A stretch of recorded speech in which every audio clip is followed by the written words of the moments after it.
comment? Great. Is there anyone in the room who would like to make a comment? Seeing no one, is there anyone online who would like to make a comment? We have Judith Bush first. 1 second, Judith.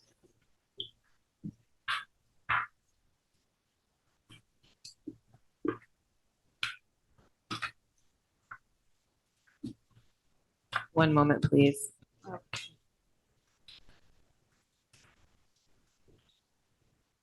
All right, Judith, you should be able to speak if you unmute yourself and just please say your name and ward. Are you able to hear me? Yes, we are.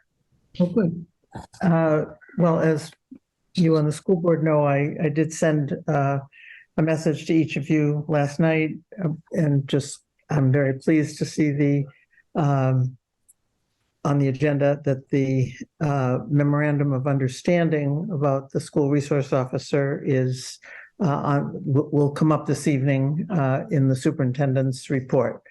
And I look forward to hearing how that is addressed and will be addressed in the coming, at this meeting and in the future. Thanks. And there's also, we don't see any way to mute and unmute the usual. We'll do it. We'll do it on our end then. Thank you. And Judith, what ward are you in? Oh, Ward 1. Okay, thank you. Is there anyone else on Zoom? Yes, Kathleen Beckett? Beckett. All right, Kathleen, you should be able to talk now. Can you hear me? Yes, we can. Oh, great. So, yeah, I appreciate the opportunity to speak with you. And again, as Judith did, I would like to address the memorandum of agreement and the school resource officer position. So, haven't prepared anything, but I've been thinking about this and how important it is to center the students in this issue. I feel that it's become political or seen as political, and that is not the case. I mean, your job as school board members and our job as members of the community is to ensure the best outcomes for our students from our schools. And that includes all students. So I was a special education teacher at the high school level. And I understand, and it's actually been shown by research, that students with disabilities are more likely to have interaction with the SRO. And they also some of those students have emotional concerns, such as a student who has anxiety and has trouble going to school. And how is that handled? And who should handle that situation? And we do know that students and individuals of color actually have health concerns due to the stress that they encounter in their daily lives. That can't be any different in a school where, students of color see a police officer with a gun in the hallways. And I would hope that the board members would go take a look at the letter, the very eloquent letter written by the Students of Color Collective and signed by over 100 students. I think that was in 2020. So anyway, that's all I'm going to say. This is not political. We should not be threatening to remove funds for crossing guards. If the SRO position is eliminated, we should be centering students and their well-being. And I will trust you to do that. Thank you. Thank you. Kathleen, could you tell us your ward before you go? Oh, I'm sorry, Ward 2. Ward 2. Thank you. That's it for public comment online.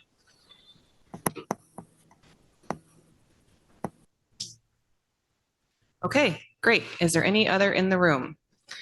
Right, we will table the remainder of the time for public comment until the end of the meeting and move on to the student report. Nora.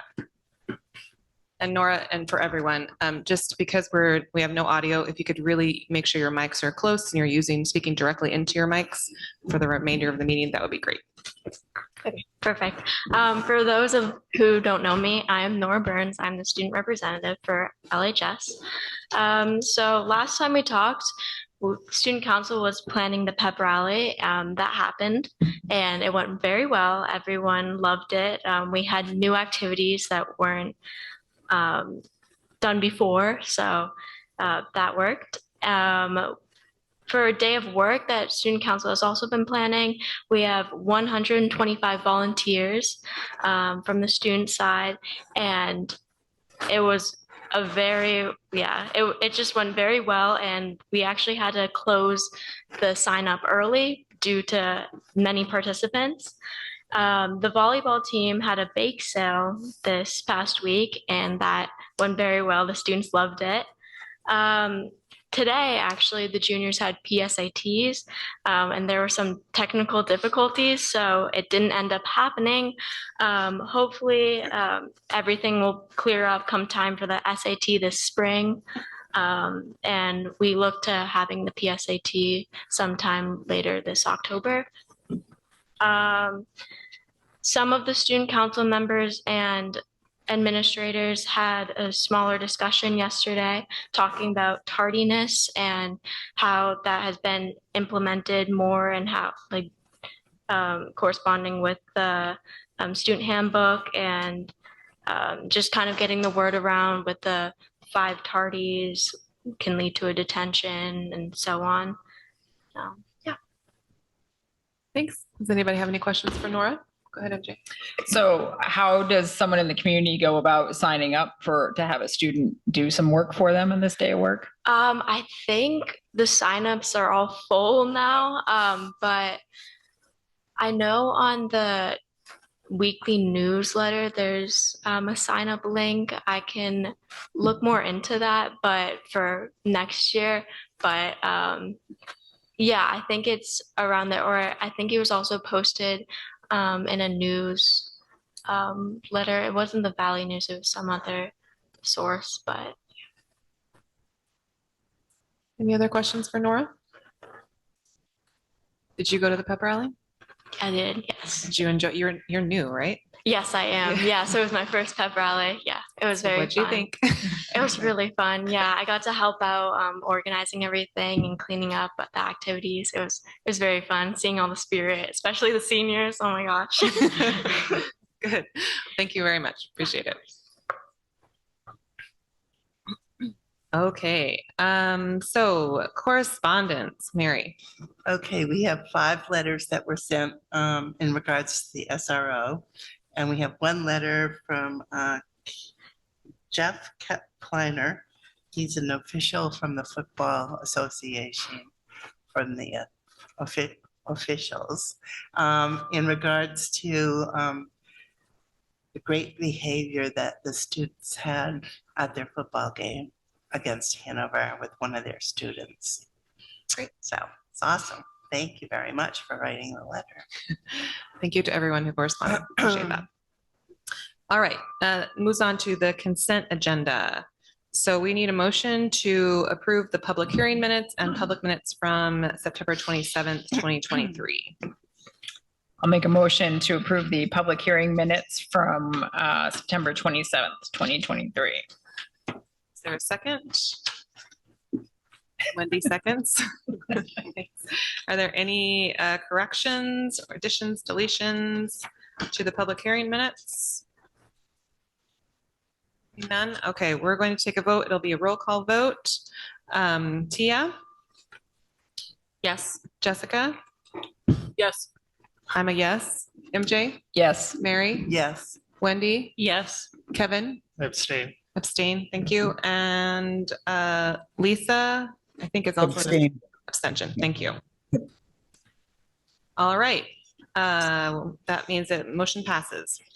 All right, we'll move on to a motion for the public minutes. Make a motion to approve the the minutes from the September 27th, 2023 school board meeting. I'll second it. Motion from MJ, second from Mary. Any corrections, additions, deletions from the minutes? MJ? Just one under, let's see, the last page. Under 11A, Andrew Day, his name is actually spelled D-E-Y. Excellent. Be no way to know that. All right. Anything else? Anyone else? Okay. All right. So we're going to vote on the motion to approve the public minutes from September 27th. Once again, roll call. Tia? Yes. Jessica? Yes. I'm a yes. MJ? Yes. Mary? Yes. Wendy? Yes. Kevin? Abstain. Lisa? Who I believe is also an abstention. Yes. Yes. Abstention. No, Thank you. sorry. All right, we'll move on to nominations, renominations and resignations and retirements. Can we get a motion to approve the nominations and renominations? I'll make a motion to approve the nominations and resignation sheet dated October 11th, 2023. Can we get a second? Spread it around. Wendy, all right. Wendy seconds. Any questions or comments on the nominations and resignations? So I have a question. So I guess under the Regina Palsy, isn't she a current employee? So it says that this is a new employee. So I'm assuming she just took a new position.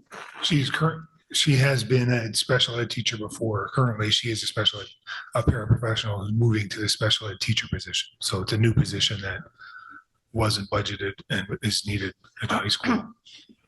So then usually though, wouldn't you put the position that she was leaving? Didn't she leave a position then, the para She's position to leaving the para take? position. Right, so that didn't make it to the sheet? Well, that's not a certified position, so we Okay. don't usually reflect that. All right. Any other questions for Tim?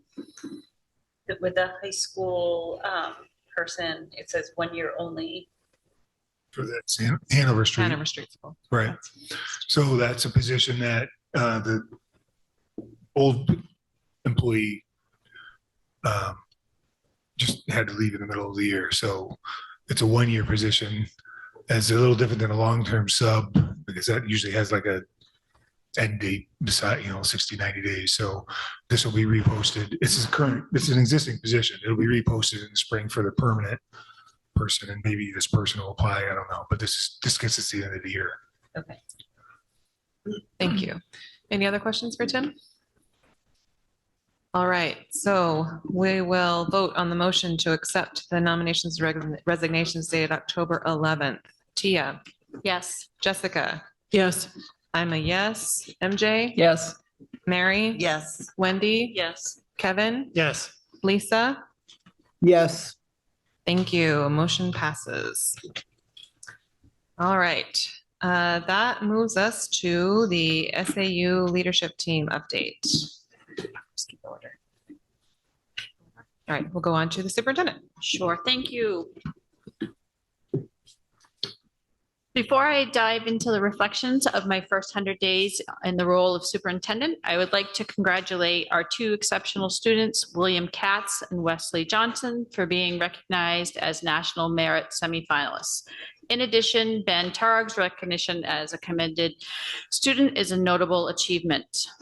In the 69th Annual National Merit Scholarship Program, this year over 16,000 semifinalists were chosen across the country.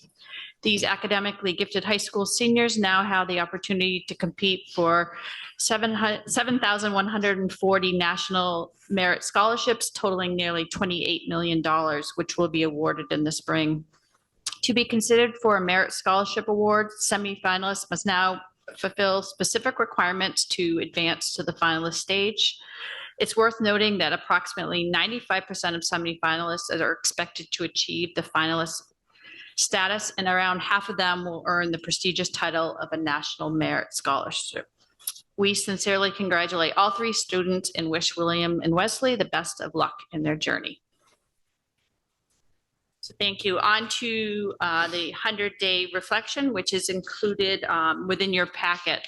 I want to express my gratitude for those who have shared their insights about the Lebanon School District with me.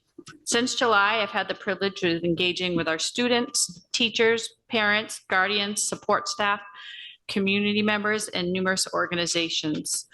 These discussions have revealed both bright spots and areas that we may need improvement in. Upon reviewing the valuable information shared with me, several common themes have emerged.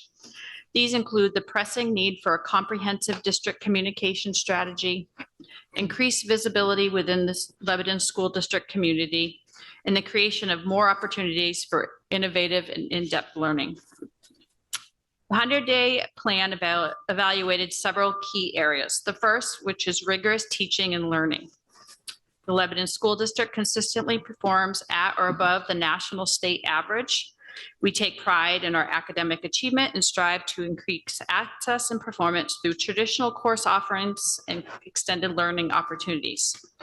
This year, we offered 24 advanced placement courses and opportunities for students to take courses through the college system. This evening, I was informed by Principal Smith that our students are ranked 5th with their SAT scores in the state. So congratulations again to Lebanon High School students, teachers, and administration. The second area of study in the plan was the recruitment and retention of highly qualified and skilled educators. We currently employ 193 teachers and 94 paraprofessionals. And this year we became a registered apprenticeship site, enrolling over 20 current paraprofessionals who will become certified teachers. The third area was community relationships in the SAU. The community relations strategy is robust and inclusive. We have open communication and opportunities for collaboration with our elected officials, city department leads.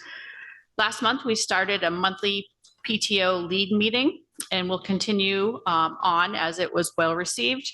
And we have other partnerships with groups such as Rotary, Public Safety, Upper Valley Business Alliance, Dartmouth Medical Center, and Hypertherm. The fourth area for evaluation was the communication and collaboration between stakeholders. We currently have a district Facebook page with 744 followers and a feature in the Lebanon Times and the Valley News. To foster engagement and keep parents informed, each of our 4 schools send out newsletters and updates on activities and information. The last area addressed is the efficient operation and business practices. The Lebanon School District sits in a position of financial strength, and through the years, we have produced proposed budgets that were supported by the taxpayers. Throughout the past 100 days, the following topics were identified as areas of possible improvement. 1, post-pandemic recovery. Last year, the district invested in a K-6 math program, Eureka, to address the mathematical needs of our students. We are now looking towards our reading needs. One of the areas identified is an evidence-based reading approach to reading instruction, grounded in the science of reading for K-5, specifically with a strong phonics component. Focusing on an evidence-based reading program promotes equity and inclusivity within the district and ensures that every student can have access to high-quality research supportive instruction regardless of background or learning challenges. Our district is beginning to form our literacy team to review programs and to get decodables in the hands of our students and teachers this year. We are also proposing a literacy boot camp to be held in the summer of 2024 that will focus on the science of reading professional development for our teachers. Another area is support for diverse learners and student engagement. To achieve this, we are exploring deeper learning opportunities through project-based learning training and creating a plan for increased personalized learning strategies K-12. Another identified area is ensuring all communities have equity and voice. We want to move towards a systematic approach to equitable access and support by creating a board committee on equity. The District Director of Equity, Curriculum, Instruction, and Assessment is working on a timeline to be presented to the school board. Next, the Lebanon School District should develop a comprehensive communication plan and strategy. Effective and diverse media communication is critical to building trust, fostering engagement, and enabling dialogue. Communication should be streamlined and intentional. This multimedia approach intends to achieving both internal and external communications. A district-wide communication plan will be presented to the school board by the winter of 2024. Another area identified is the district infrastructure. We are looking at our current staffing at the SAU office. We have a one-person department in human resources and a one-person department in our curriculum and equity. Both of these departments are critical for recruitment, professional development, retention, personnel matters, and fostering a positive work environment for our educators, staff, and students. The SAU will look at our current resources and develop a plan for the upcoming budget. Finally, the Lebanon District's 3-year strategic plan. This plan runs through 2025 and centers around 3 focus areas. With this baseline established, the district is committed to refining and reinforcing this blueprint. Finally, I'd like to express my gratitude to everyone who took the time to meet with me and share their aspirations and goals for the Lebanon School District. I'm excited to work together with you to develop our strengths and achieve progress in all areas. As your superintendent, I'm committed to preserving our heritage and traditions while striving for continuous improvement. Thank you. Thank you. Does anyone have any questions for Amy about her pledge? MJ. So I just have a question, which maybe you can or can't elaborate on, but on the reading findings that you had, because we just, are you saying that the program that we spent a lot of money on and overhauling a couple of years ago, I think it was the ARC reading program, is no longer meeting our needs, or there needs to be a supplementation to that? I think we need to look at all of the above, what you said. The ARC program has updated its materials to align with the science of reading, although we do not have all of those updated materials. Also, what we're seeing is the need for a strong phonics program, which I think that is an area that is lacking within the ARC. There is proposed legislation that is out there that districts will have to align themselves with a evidence-based science of reading program. So there's something that we are watching. So I'm going to look towards our curriculum team and our literacy team that Ms. Du Bois is putting together to look at our current resources, evaluate them, and to see what is needed to fill those gaps. And we didn't, if I'm remembering correctly, when we adopted ARC, we didn't necessarily have any formal structure or framework in place. So I don't think, it's not like we went from phonics to that and then are thinking about going back. Correct. And I think when, from what my understanding looking into this is that when we adopted ARC, there's several modules for ARC and we didn't adopt all of them. So we do need to look at that scope and sequence of how our reading skills are developed. I have a question or just a clarification for people who don't know. You said that we're starting with getting decodables in the hands of our elementary school. Can you just define that for people who don't know what that means? Those are books that are going to help strengthen our phonics instruction for our elementary piece. At the last meeting, we talked about our extra ESSER funds, and we are going to deploy those in terms of learning loss to be able to get those resources in the hands of our students and faculty this year. And there was recently an article in the news about New Hampshire, and we're doing better than expected or something like that. And but I think they noted like Hanover and a couple of other are doing really well. And as far as like recovering from losses and comparing SAT and some of the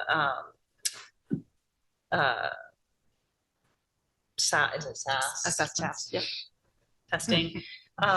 And so do we have a sense yet, or is that what you're going to go over later or at some point? That data will come through the education committee and then presented to the full board. So we do have the state testing, which is still embargoed, that should be released, I believe, in the next couple weeks. Okay. Any other questions for Amy? So I just want to say thank you for engaging with as many stakeholders as you did. I think that was really ambitious of you, and I was impressed that you were able to do that. So that was great. And I think that these areas that you've identified are a great framework for us to move forward as a district. So thank you for taking the time and then coming up with the plan and then coming up with another plan, which I appreciate. Yes, Jessica. Yes, thank you for there was excellent communication going into the 100 days, throughout the 100 days, and the follow-up is also appreciated. So thank you for all of that and congratulations on completing it. Thank you. All right, if there are no other questions or comments for Amy, all right, we'll move on to your next item. So, just ask a quick question. Because we have Karen and Karen here, do we want to, my assumption is we might take time with the SRO conversation. Do we want to move that? We could. So we can release them. If they're ready, we can do that. Do you want to do that? All right. If you don't mind. No, not okay. All right. We'll go ahead and move the Director of Student Service and District Director of Equity, Curriculum Instruction and Assessment updates up. So we'll start with Karen Woolsey, our Director of Student Services. Thank you for your flexibility. It's okay. Thank you.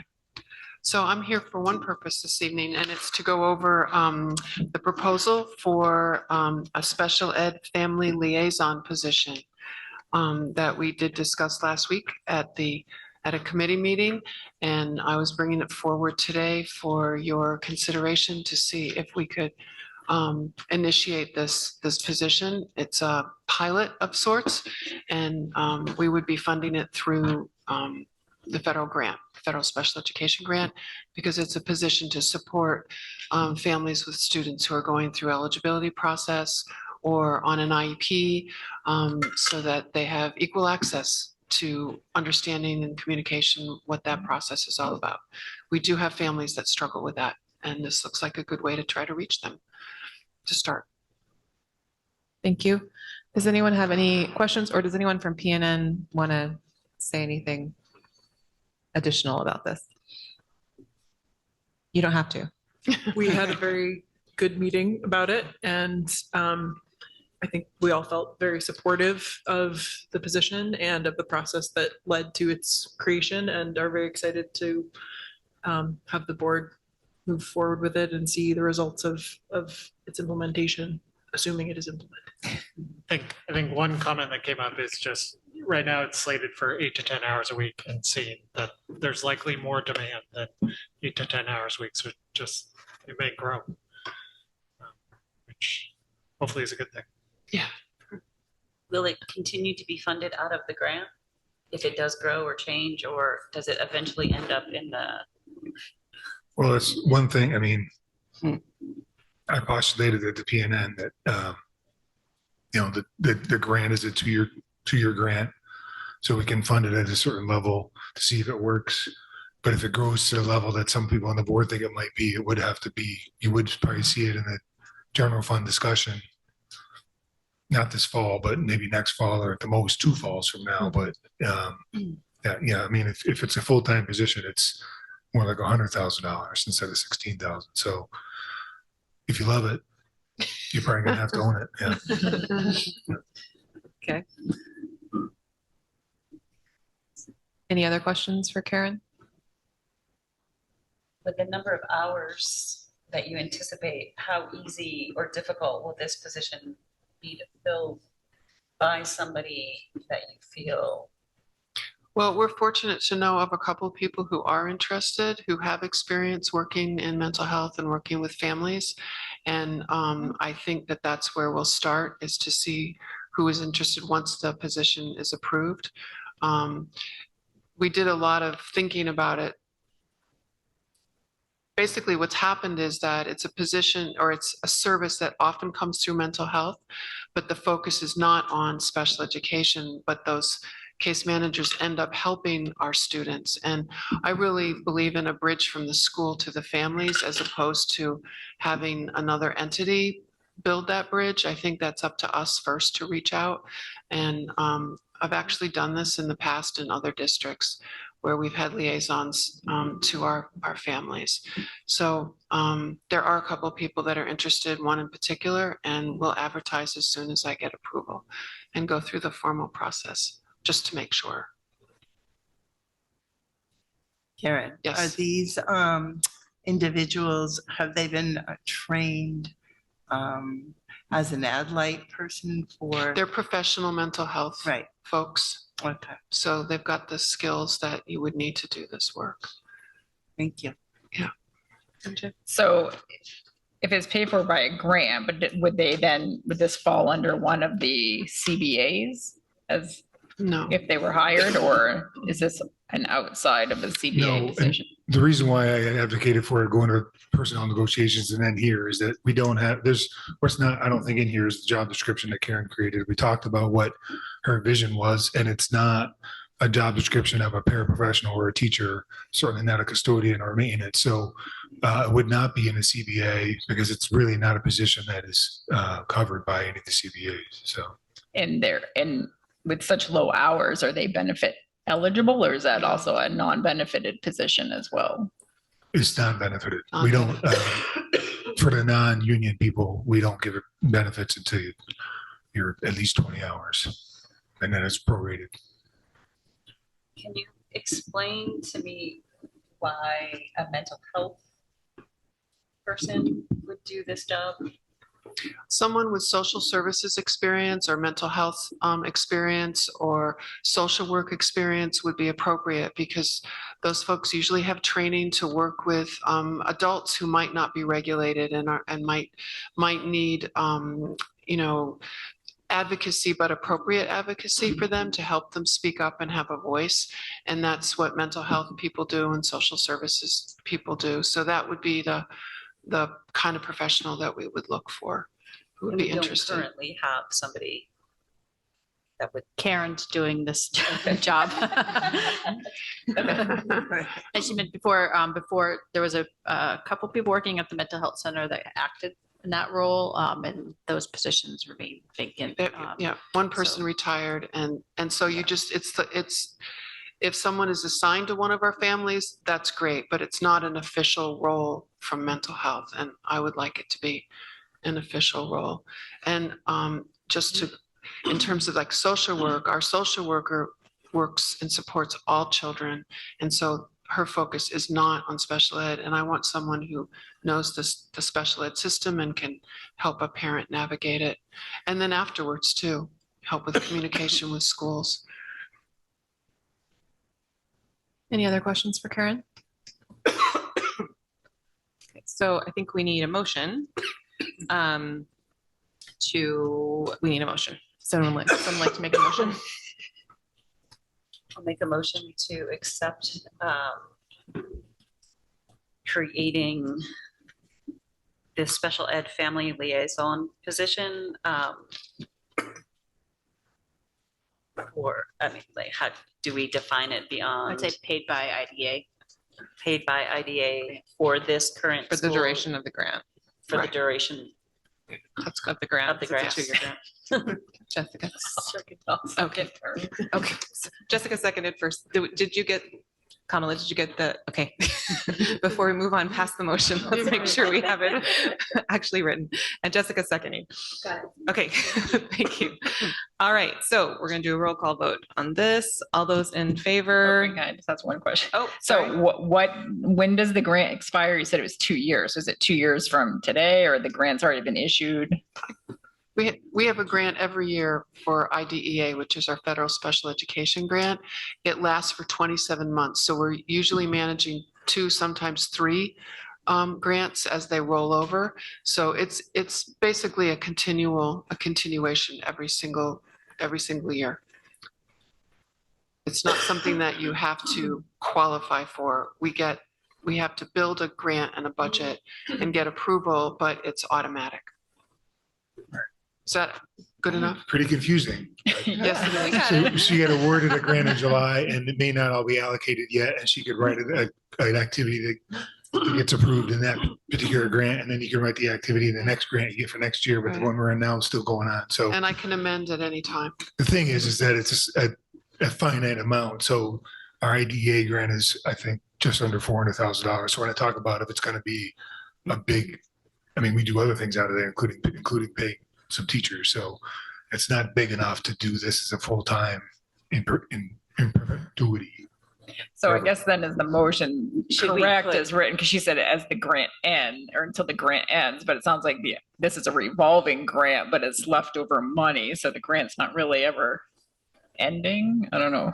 So Seems like- should we say through this calendar year and then, or this school year, and then with the option to. I think we can evaluate the position at the end of the year to see how many hours that was needed and how many hours that we could have used it for. Yeah, Yeah. exactly. Okay, so do you want to amend your motion? Yes, to say that. To approve creating the special education family liaison position paid for by the IDEA grant Through- for the remainder of the school year? Yes. Okay. Excellent. You're good. Any additional comments? At which time it will be reevaluated. To be reevaluated at the To end of the reevaluate, school year? yeah. We'll just add that. Sure. That makes sense. Okay, so everyone, Kevin, do you have Sorry, a the question? grant ends in July? I don't No, but it sounds like there's not a clear ending date. The fiscal year for this particular grant, I don't know which one I'm going to plug it into. But I think saying at the end of the school year, we'll monitor it, and I'll give you feedback. And maybe during the school year, I'd like to come in and tell you how it's going as well. Great. Yeah. Okay, first we have to approve it. All right, so the motion is on the table. We're going to do a roll call vote again. Tia, Yes. Jessica, Yes. I'm a yes. MJ, Yes. Mary, Yes. Wendy, Yes. Kevin, Yes. Lisa. Yes. Okay, great. Thank you. Thank you Unanimous. for your support. I really appreciate it. Thank you for coming in. Appreciate it. And yes, I think we would like to hear as we go along. That'd be great. Thanks.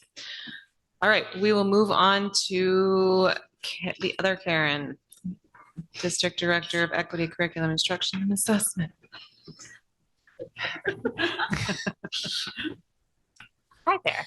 I'm the other Karen. It's nice to see you all. I had thought that I would come today to just to answer questions about reading and literacy, which you covered earlier with Amy. And fortunately, I do have something else to update you on, and that is the PSAT from this morning.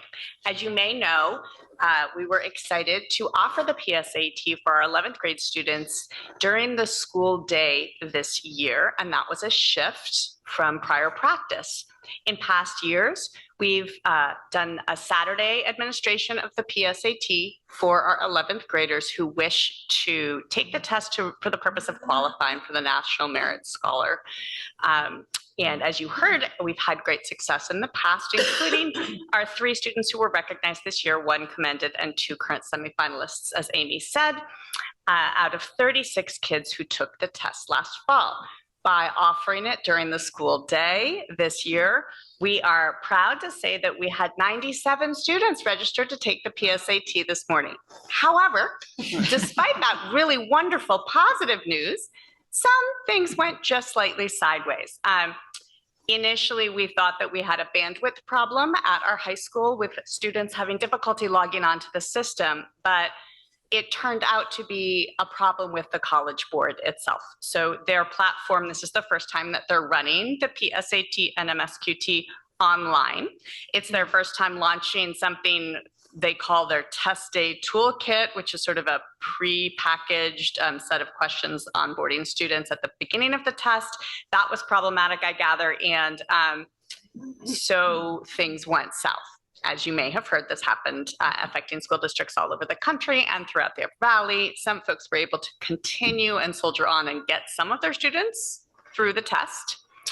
we were not so lucky. And once it was clear it was not going smoothly, we decided to just reschedule. So I'm updating you with that piece of news. Our students were in great, good spirits, and despite the disappointment of not being able to get this out of the way today, and they were really good humored about it. We're grateful for their cooperative and friendly approach to what had to be a disappointing turn of events for our 11th graders.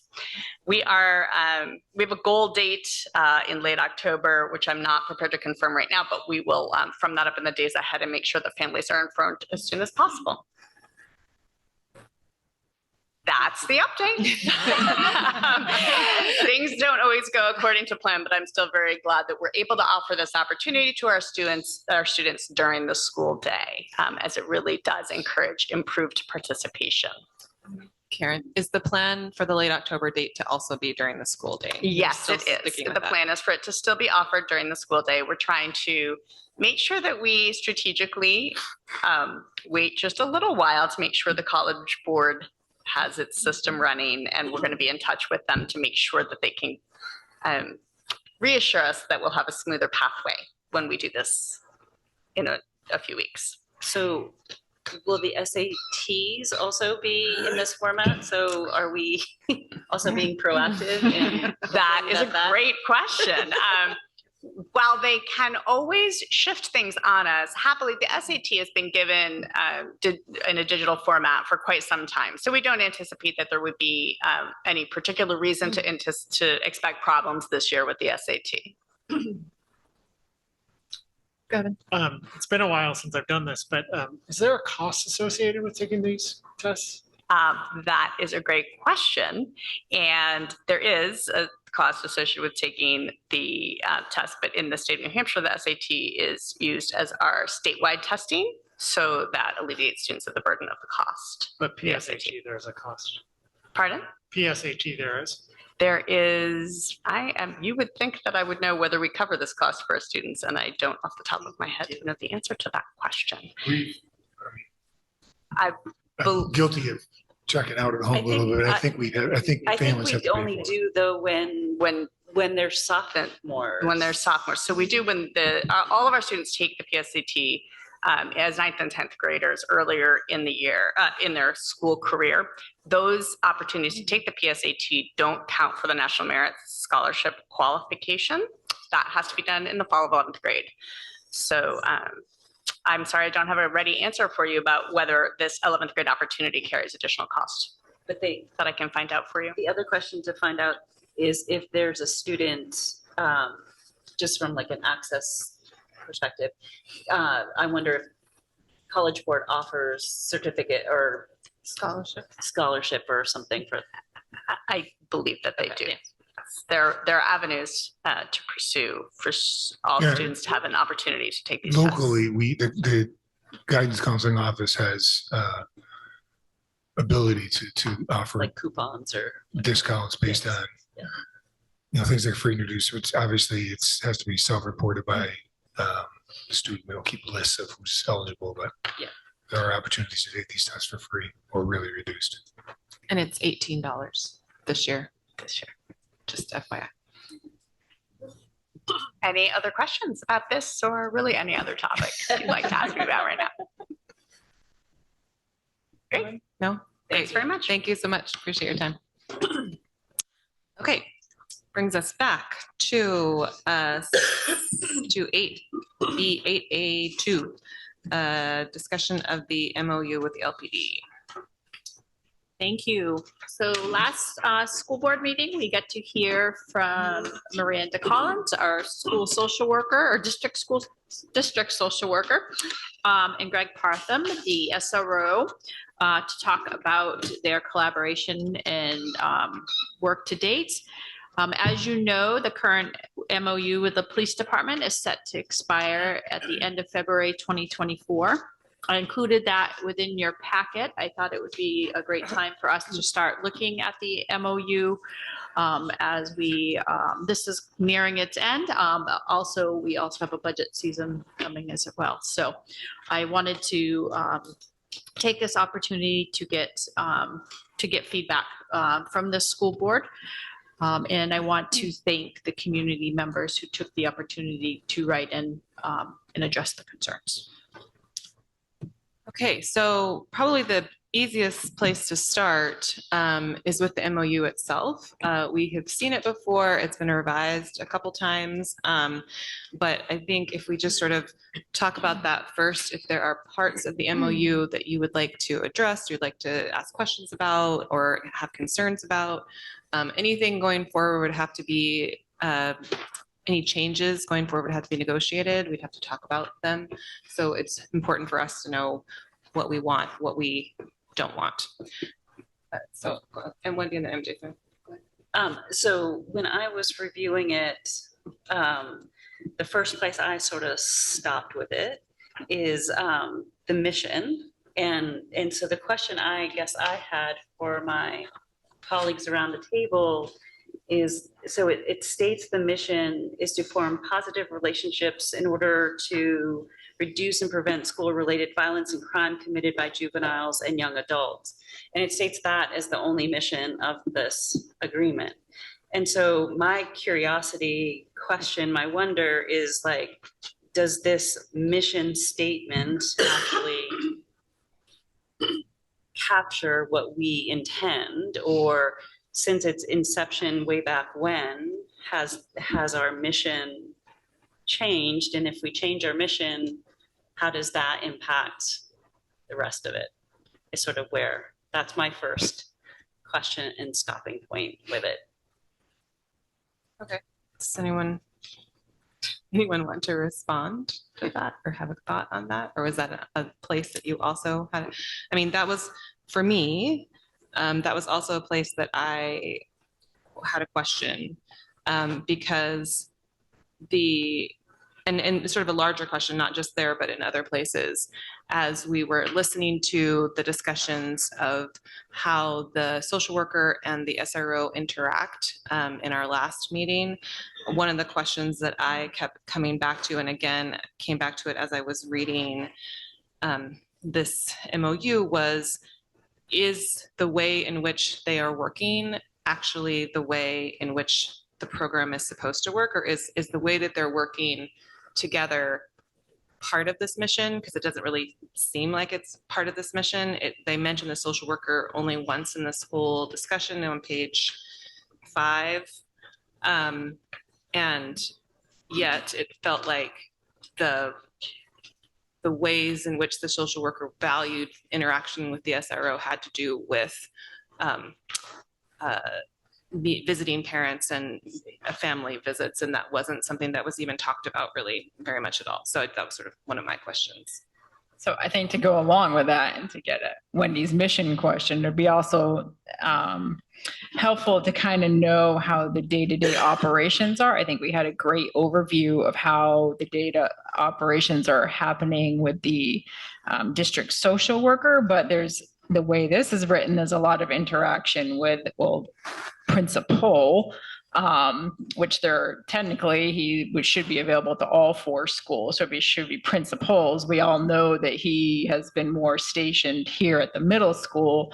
So it'd be kind of nice to have more of an understanding of how his, outside of interacting with the social worker, how his daily operations are going with the administration, and how the administration is utilizing him at the various campuses, or is he really only positioned at one campus and he doesn't really interact with the administration at the other 3 buildings?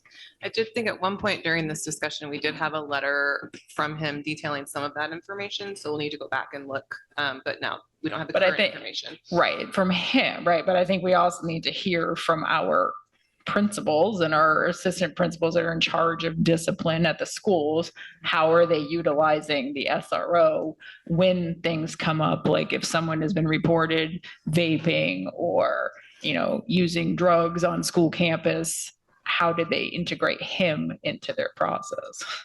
I did want to note within, I think the MOU, it does say that the SRO will have office space at all the schools this year with the construction at the high school and Hanover Street and limited space at Mount Leb. His main office is out of here, but he is expected to go to all the schools within the district. And is there, on that particular topic, is there any reason he couldn't be housed at the SAU? He certainly could. I do think it's valuable though to be within the schools as well too. But there is space actually in Miranda's office there that they worked collaboratively as well.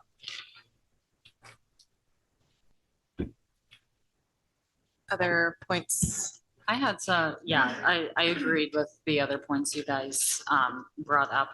I was also curious about the point on supervision. And is there any movement for the school district to have any more abilities in regards to supervision of the SRO?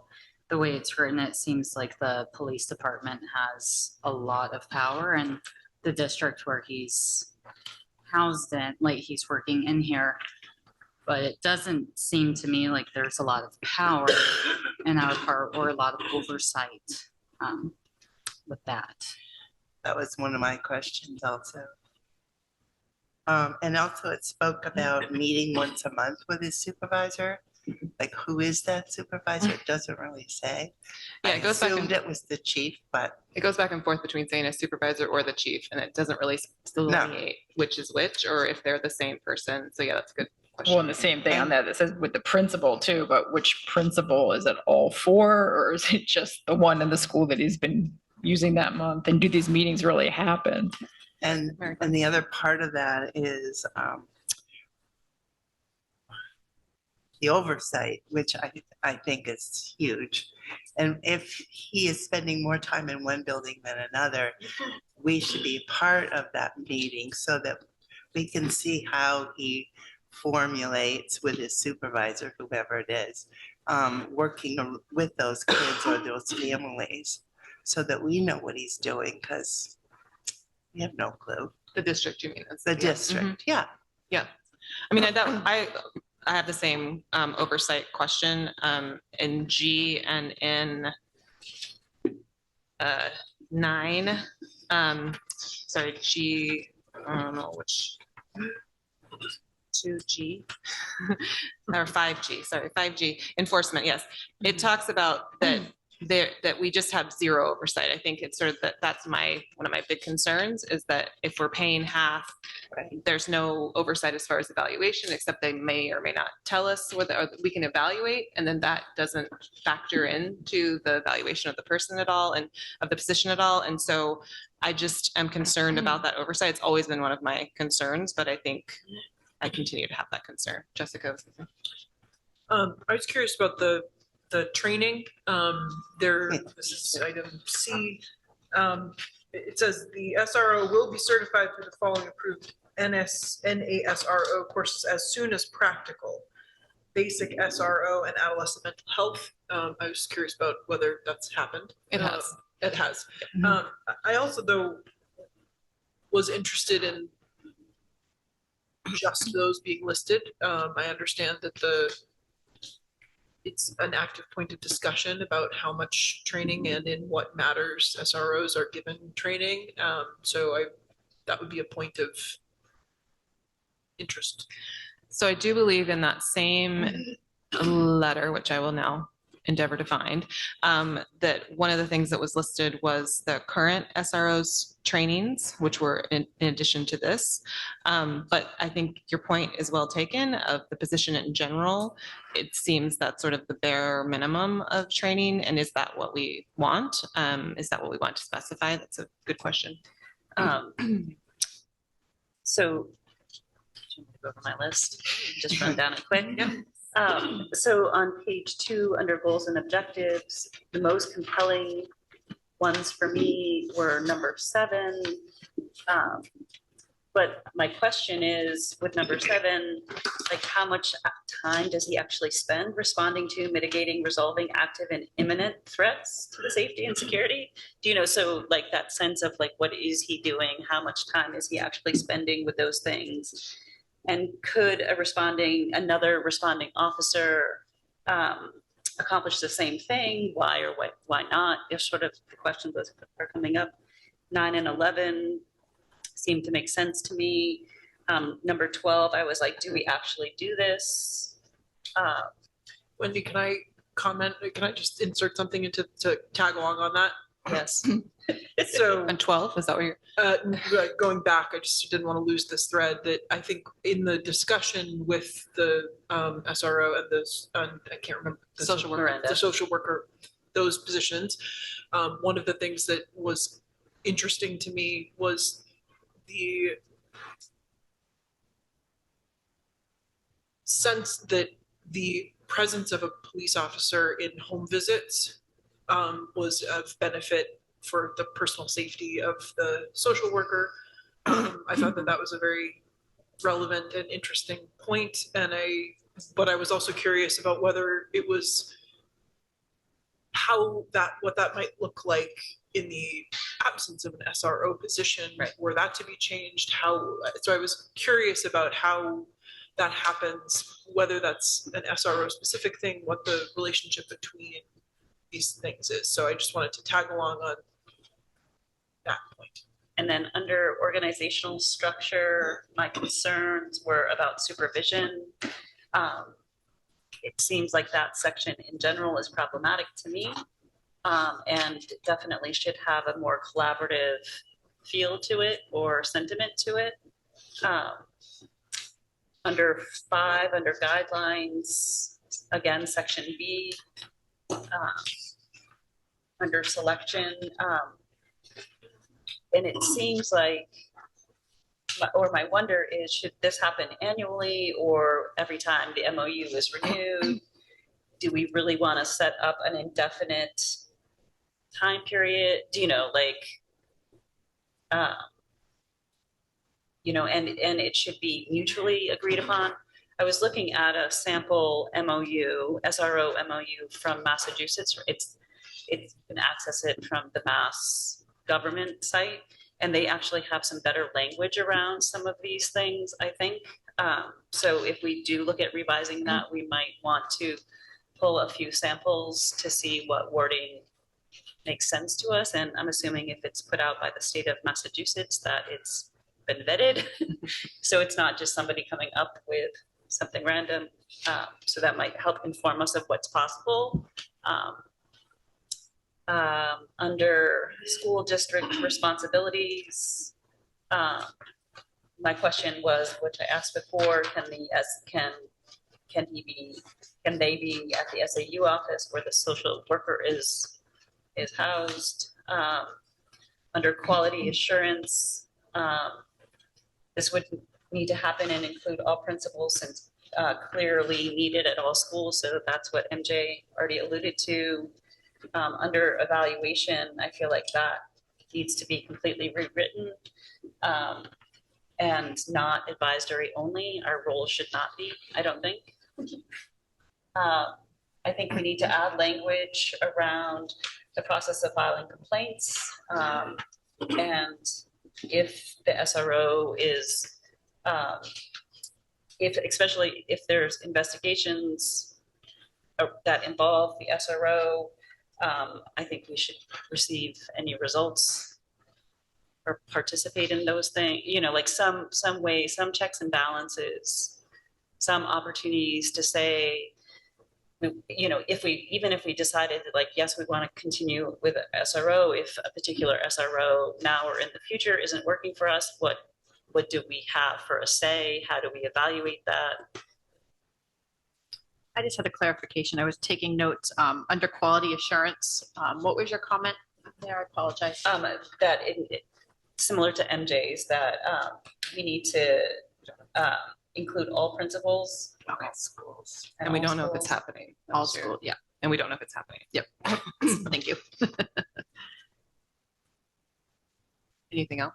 It almost seems like too, that, well, in that the superintendent should be involved in these monthly meetings too. I mean, if there's a problem in the school, you would think that you would want to also have a seat at the table in the meeting as the right head of school. And because the wonder is, for me, in some ways, like, I see I see certain value of an SRO, but I'm not sure, to me, that equates to like a full-time in our school districts carrying a gun. Do you know, like, there's a need for that, but I do feel like we need to work collaboratively with the Lebanon Police Department. And my hope is, even if it's not in a formal SRO kind of situation, that we can hammer out some ways that we can work together. It is valuable, I think, having somebody trained specifically in youth and schools and having some sense of that.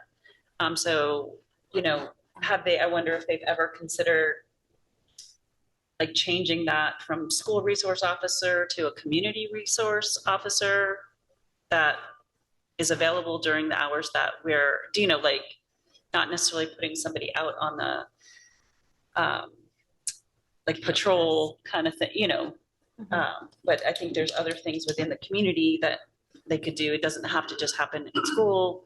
The rec department seemed at one point advocating for an SRO in the schools. And my wonder is, would they also like the SRO to participate in rec sports and show up where kids, you know, if it's about creating relationships with families and kids and stuff like that, there are other ways to do that than within the schools.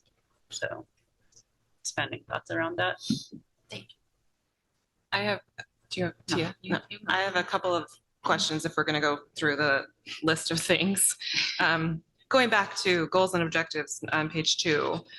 So I was underlining things that I felt like, or noting things that I felt like either aren't happening or would be really difficult to measure, that we say, or these are sort of our goals. So on the first one, strengthening each student's understanding of good citizenship. What does that even mean? And how would we do, how is the SRO participating in doing that? On 3, reducing incidents of school violence. Again, I don't know that that's measurable because you can't measure an absence of something. And same with 4, reduce incidents of criminal offenses. Again, I don't know that that's measurable. 6 seems very amorphous, to provide safety. Okay. And then again, back to 8, to develop a better appreciation of citizens' rights, obligations, and responsibilities for students. And again, I don't know how that is being accomplished.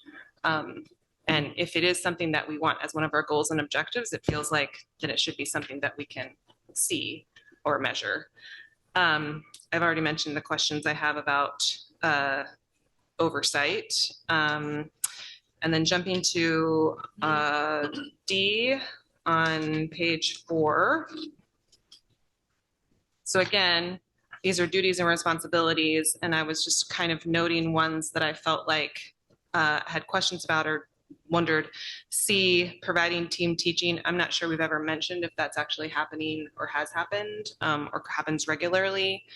And then H, wearing an approved police uniform at all times. So for me, my question about that is the weapon necessary? And I would support not having a weapon. I'd also support having a different kind of a uniform. But that, if we were going to have that at all, that would be. I thought they had changed it. They had agreed to change his uniform, so he's more in a polo shirt and cargo pants or something now instead of a full police dress. I think that's what he was at the meeting last time. Yeah, but yeah, because I remember we had asked that before and they had said no to the weapon, but because he's a sworn officer and does other duties, but that they did agree to change his uniform. But I see him almost every other day, and I don't see it that every once in a while. At the end of last year, I saw the polo shirt, but I haven't seen it recently except at this. So I don't know if there's I don't know what the rule is, right? Like, I don't know is there an approved uniform? Does it change? Have we asked for it and has it been met? I don't know. I haven't been keeping tabs on its clothes. People's clothes. J, preparing lesson plans. Again, I don't know because we haven't talked about that. And I brought this up last time and I'll bring it up again. I'm super uncomfortable with K. Where appropriate and consistent with applicable law, collaborating with school administrators to gather information regarding potential problems such as criminal activity, gang activity, and student unrest, and to identify particular individuals who may be a disruptive influence to the school and/or students. I very much disagree with the language and the thrust of that, because it makes it seem like we are stopping problems that have not happened. And it feels very thought policey to me, and I do not love that stipulation. And I think those are my major concerns beyond the ones I've already mentioned. Other board members? I think the other thing that I'm thinking about too in relationship to the SRO MOU kind of stuff, if we discontinued it, I don't feel like we have an adequate replacement, and he's clearly supporting Miranda. So I would want, if we determined that we didn't want to move forward with it, I would also want to have a plan in place, and how soon could we implement that kind of. So that's a good question. I don't know if anybody in the room knows the answer to this question. If a school does not have an SRO but does have school social workers, because I think that is common. Yep. Who accompanies them to the visit? She said she could go with administrators, right? Which I see that there's a. Sorry, you're. No, that's it. I was just going to say, I have seen before vice principals, administrators, or calling the LPD and asking for assistance with an LPD. So, right, it could still be Greg Partham. It's my understanding if we no longer have an SRO position, he would not be without a job. Right. So it's my understanding that there is a possibility that you could still call LPD and ask for assistance. Okay. That does happen. Thank you. I think the other thing to think about is the officer's uniform when they go to a home. If the family is already thinking about, oh, I'm in trouble, or the kid is in trouble, and they see an officer there, even though he might not be there on a negative basis, but I think that's another threat. I just don't think that. I mean, I used to go to home visits by myself to do report cards way back. And some of them were pretty scary places, like dirt floors and whatever. But I never ever felt threatened, except for one place where you had to stand on the edge of the porch. You couldn't come past there. So I think we have to be careful about adding more threats to parents and students and their families. Kevin, did you want to say anything? You don't have to. I'm just going around the table. No, I mean, in general, I don't, not necessarily engaging with the MOU because I don't think I agree with the position. I don't think it's the right tool for the job. So yeah. Okay. Thank you, Jessica. I guess as we think about how to structure this conversation generally, I'm curious if there is a way we're structuring that conversation. Partly because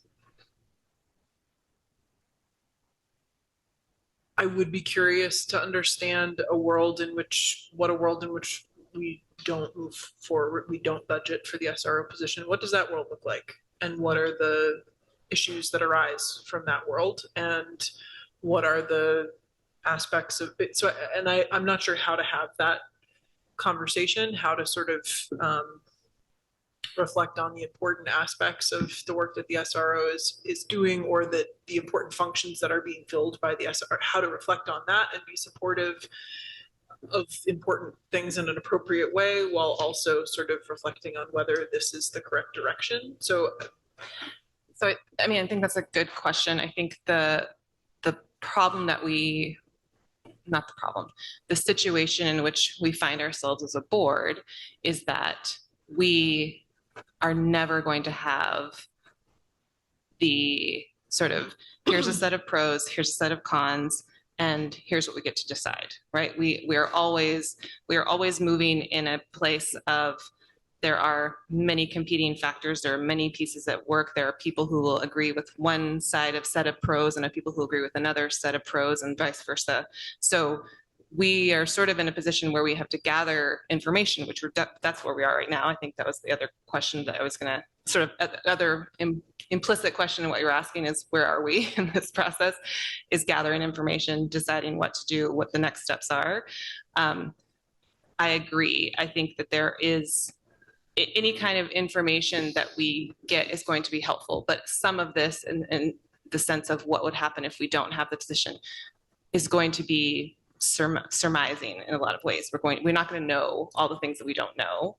We're only going to know what we can guess, what we can extrapolate from where we are, which is good. That's good. We always are guessing. We're always making extrapolations. So I guess I just want to sort of clarify that we are going to have to make a decision. We're going to be able to gather information, but there's never going to be a point where we're all going to feel like, oh, we've gotten all the information that there is to have, and now we're ready to act, because there's ever more information to gather. This is what we discovered over the last 3 years of doing this process. There's just more and more perspectives and more information to gather. Okay, I hear that, but I'm sorry, I want to respond to that. I guess my concern, though, is that that's speaking from the perspective of a board that has participated in this process all along, which 3 of us have not. A third of your board has not participated in this process in the same way, and also the world turns. So I think it's absolutely true. While I respect the fact that this conversation has been ongoing for some number of years, I do, and I appreciate the thoughtfulness that has gone into it. I think some of us haven't been part of that conversation. Some of us haven't heard all of those perspectives. So, a third of us haven't, or at least not in the same room necessarily. So I agree. I mean, and that's one of the reasons why I was mentioning some of these documents that you all weren't privy to, because they were previous documents, and I think they definitely need to be brought back. And I agree with what MJ was saying. We definitely need to talk to all the stakeholders as we go along.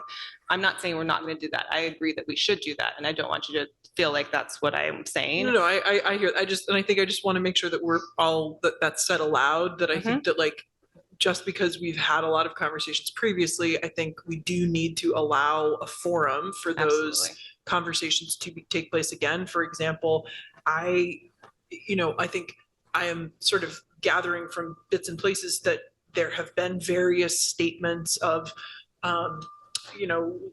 position statements by different groups that have been put forward about this. Where are they? I haven't seen them. I mean, I know that they exist, but they're not here.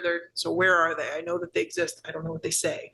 I think that there's been, we know what the voters have said in terms of the votes, these sort of non-binding votes that have been held in the past. So that's one thing, but we don't know what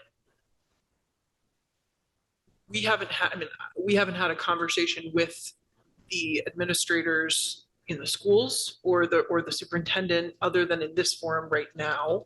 So I guess and I don't know what the appropriate way to have that conversation is. So so I wonder if Amy, if it makes sense for at one of your SALT meetings for this to be a topic, and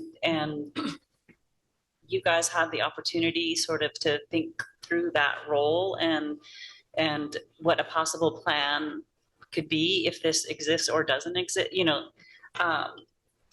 and maybe report that finding. I mean, perhaps even I don't know if it's appropriate to ask for a position necessarily. I don't know that it is, but to understand the perspective of the people who are in our schools would be quite helpful. I understand I don't know how we navigate that appropriately, but I do want to say that it feels important to understand. Well, and I think the other question that is on my mind a lot too is clearly just by the statements around the table tonight, we all have issues, maybe different issues, some the same with the MOU.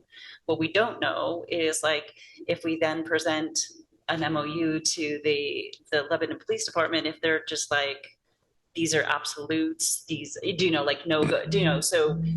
So in some ways, do we have to also create a draft of what, if we, do we have to go through the process of rethinking the MOU and put it in a form, in a draft that we want them to consider, and then find out from them what are hard yeses, hard nos, like what they can or will not do, and how does that influence then our decision if they say it has to be this way? Do we have strong feelings around some of those things? So Can I talk? Yes, Lisa, go ahead. So, I want to just there's three concerns that I have about the MOU in general, and that I know they have established them as intractable pieces of his position. So one is his uniform, one is his gun, and the last is that we have not made it clear to the kids or to the parents when they're interacting with this person that he's not a counselor, and when they're talking to him, they're interacting in a legal conversation. And those are the three things that, and then the one last thing that Lil just brought up, the last part of the MOU that is very troublesome is the going out and trying to stop things before they happen, essentially finding people and maybe red flagging them or something. That's kind of how it reads. And so we know that the police department wants him to wear a uniform. They want him to be in full uniform, which includes a gun. And the fact that they're his reports and not us make it so that our ability to limit the kinds of conversations he's having with kids, or to make sure that the kids know what it means when they're having a conversation with him, those are the primary concerns I have. So Amy, as you are recrafting the MOU, I guess I just want for you to know that I absolutely believe that if he didn't have a gun and a uniform, and the kids knew that when they had a conversation with him, it was a legal one, as well as the parents when he goes into their homes, that then we would be in a different conversation for the SRO entirely. But at this point, I talked to Miranda and asked her about her caseload and everything. And the reason that I think she's using Officer Partham is because she's completely underwater with her number of people that she is interacting with daily and having to find resources for, and her work in general is not reasonable. So that's all. I think that we know then, as a result of that, what we would need to be putting in place instead of him. Thank you. Thanks, Lisa. Tia, you had a hand up. Yeah, and it kind of goes along with the last thing Lisa said. So Miranda had stated that her association's recommendation is one social worker per 250 students. And I felt she communicated that she is just completely overworked. And she does rely on the SRO, and still the system is not working if she is still only doing triage of crisis management. These kids are still falling through the cracks. If some of these kids could have, could have been followed more closely with stronger case management, stronger supports, maybe we would have seen fewer arrests. Not that we saw a lot, but maybe some of this could have been prevented had they had more supports that follow along more with the recommended guidelines. That being said, is there any possibility of funds, grants, whatever, to bolster the social work presence, to add more, because I know asking to increase that many positions is a big ask. It's expensive. I want to know, what are the possibilities of creating and increasing social work case management presence within the schools? Because I also hear that there is some reliance on the SRO. What is the plan without it? Because I don't believe that one district social worker and one SRO is meeting the needs. So what can we do? That's my big question. I mean, yeah, I think this goes back to my point. It's the wrong person for the job. And I mean, we're paying 50% of the SRO's salary, right? So is there anything that prevents that money from being used for more appropriate position? The other question I would have too is one reason they promote the SRO is his ability around de-escalation. So who in our buildings are trained in a similar way?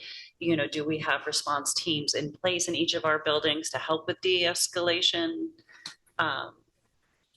Social workers and mental health professionals, that should be one of the first things they learn. So they should know how to do that. We have other staff that's been trained as I'm well. sure, right? yeah. And what is the criteria that our administrators are using when they feel unsafe? You know, like that the presence of an armed police officer is the person to call versus support within the building. You know, so if they had to make that phone call to LPD asking for the same support, would they? I guess is the question.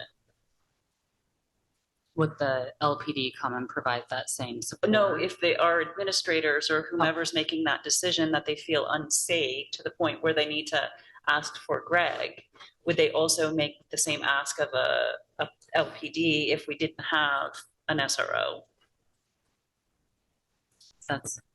I don't want to Good speak question. for administrators. Yeah. Good question for the room.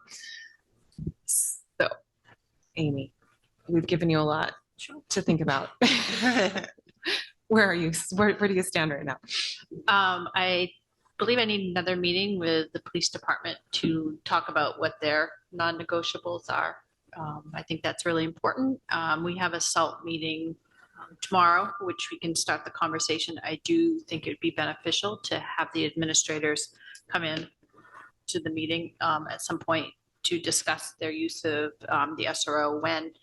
I'm thinking, if we didn't have them, who would we send into homes? I think that's something we'd have to talk with Tim in the collective bargaining agreements with, because it would be a change in work environment, asking some people to go into our current homes when we don't do that now. So there's just some things that we need to consider. And even just from the LPD's perspective, you know, if we didn't have the formal SRO, what do they see their role, their interaction with us still be? What is their responsibility still to us?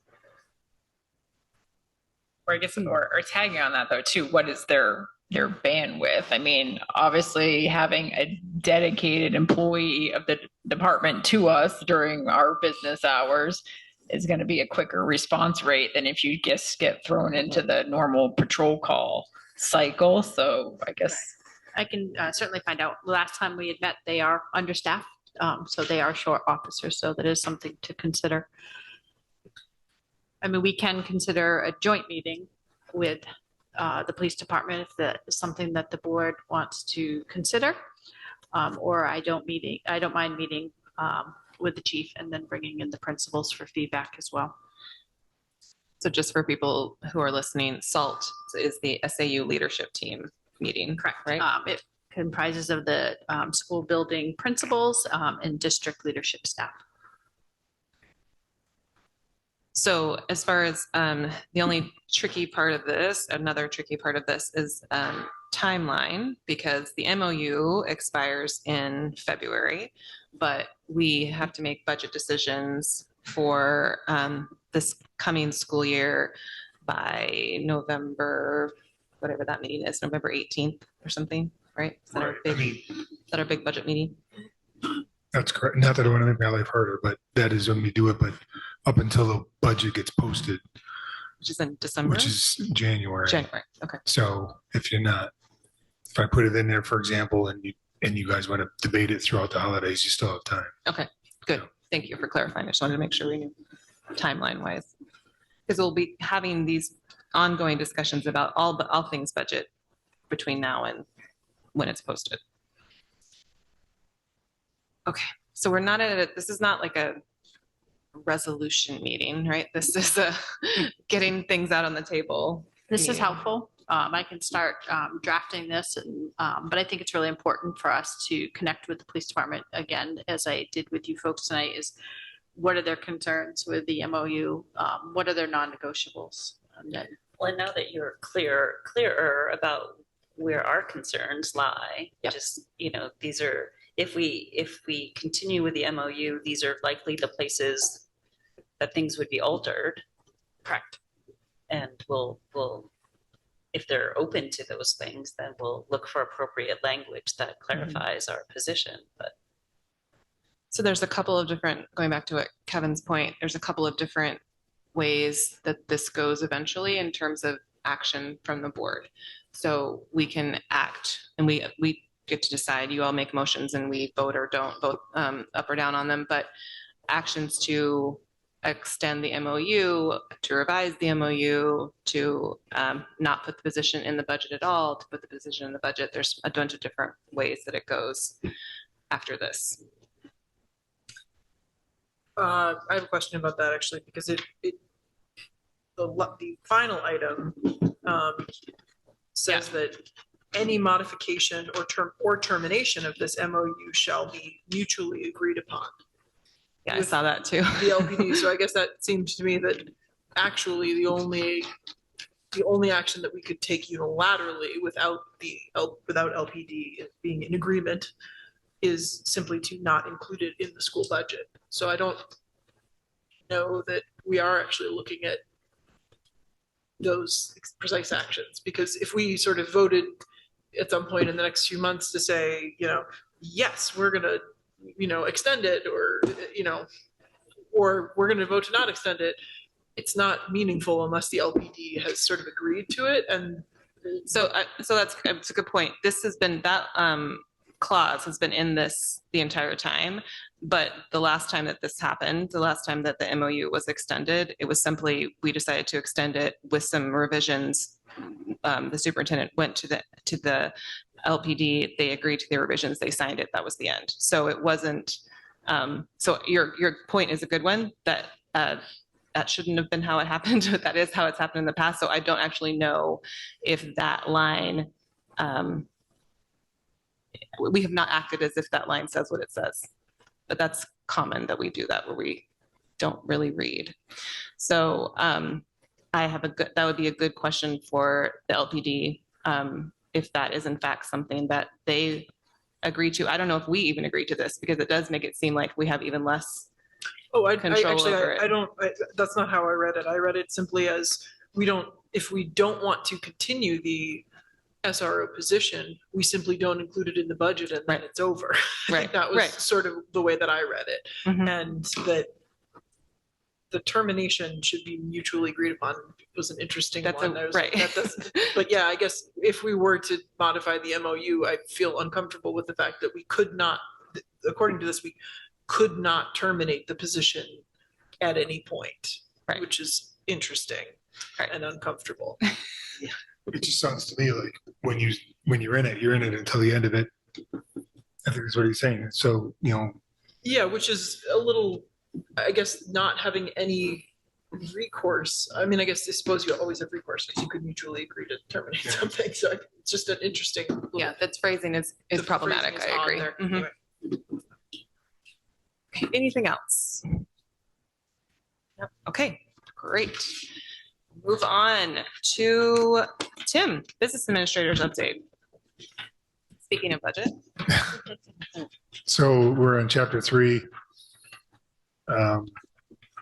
Shouldn't be anything earth shattering here, but I put some slides in that I had taken out in previous years. I just thought it might be good to go over it a little bit. when we get ready to talk about budget, we're going to be spending like all of our time talking about the general fund, but there are 4 funds that we run as a district. And it can be a little confusing because the warrant article sums up all those funds together.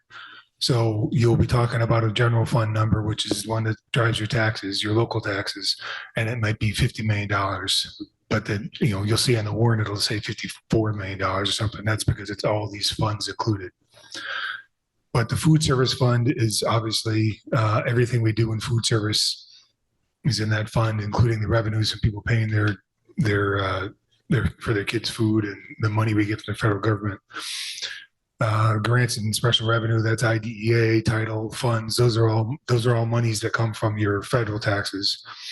The building fund is how that's not always used, but it's being used right now as we work on the buildings. That's not a cap reserve project. It could be, but the way we use it here is we're using that for the bonded project. We did use it for the track, but that was cap reserve, but a big project. So generally, we're using it right now for that $14 million bond project. So that's that slide.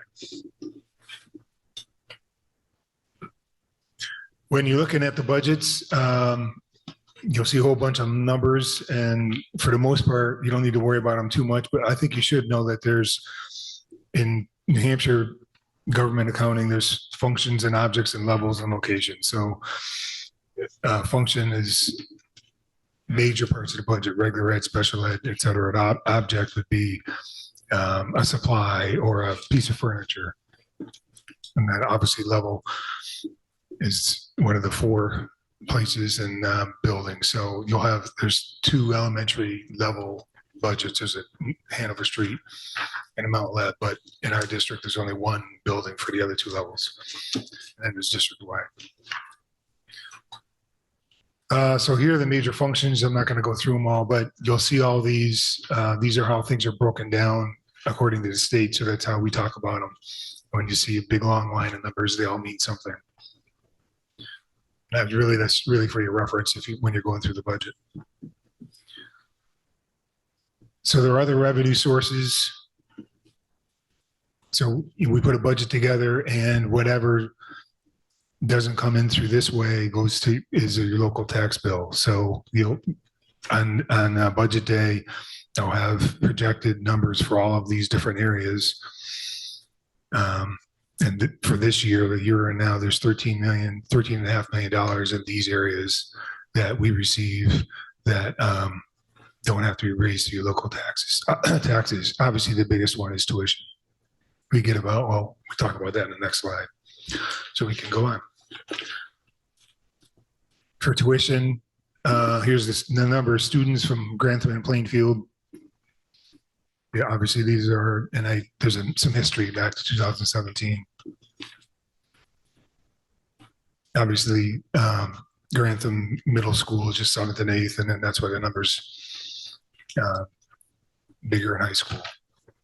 Are there also people from Cornish or? Yeah, on the next, well, there's a slide in here on that. It's not the next slide, but. Sorry. Okay. Good question. Here's the tuition rates for the area agreement for 2024. It's $18,415 for the high school, and for the middle school, it's $18,599. And there's a big spreadsheet that drives that number from the area agreement. I'll put to bed. It's a 10-year agreement. The rate changes every year, but it's based on certain factors that get inputted, and I'm working on that now. So that number just comes out, and that's what it is. Grantham paid $3.3 million last year. Plainfield paid $1.4 million. So I like to bring that up because it's a very much a mutual relationship. We've had some discussions that seem to be, just in my opinion, like it's easy to forget that we need Plainfield and Grantham as much as they need us because we get a lot of revenue from them. So it's symbiotic. Do you ever anticipate Cornish wanting to enter the area agreement since they're so closely tied to Plainfield? I doubt it because Cornish has school choice and they're very passionate about school choice. We do, and the next page you'll see we have 23 Cornish students. but they can They have send more students than that. almost all their I feel confident saying almost all their students come to us. Yeah. Yes. But you can go to one of 5 schools if you're a Cornish resident. Okay. For years and years, most of them went to Windsor. Well, back in the 60s and 70s, I'd say Claremont, but then, you know, through the 90s and early 2000s, it was mostly Windsor, but it's really been, even since when I was in SAU6, most of the students have been coming our way. Yeah. So I don't have numbers where they send other kids, but, you know, I know that they have, you know, less than 20 kids in a grade. So a lot of their kids come our way. So. Yeah. And all 23 of those are LHS? Correct. There are a couple in those Plainfield and Grantham numbers. There are a couple best interest transfer kids in there, but you don't need to know that necessarily. Oh, I would say that in Grantham, about 35 to 40% of that number is for the middle school. So of that total 3.3, about 40% is middle school. Those numbers for the tuition information, you know, we have with the area agreement, and we do that for the non-area schools too. There is a less than halftime. Well, we do some calculation. I take that back. I think the area agreement now says it's either half-time or full-time. But for Cornish, one of those students is enrolled part-time. So we don't charge a full day if you're a half-day student, even for Cornish. Okay.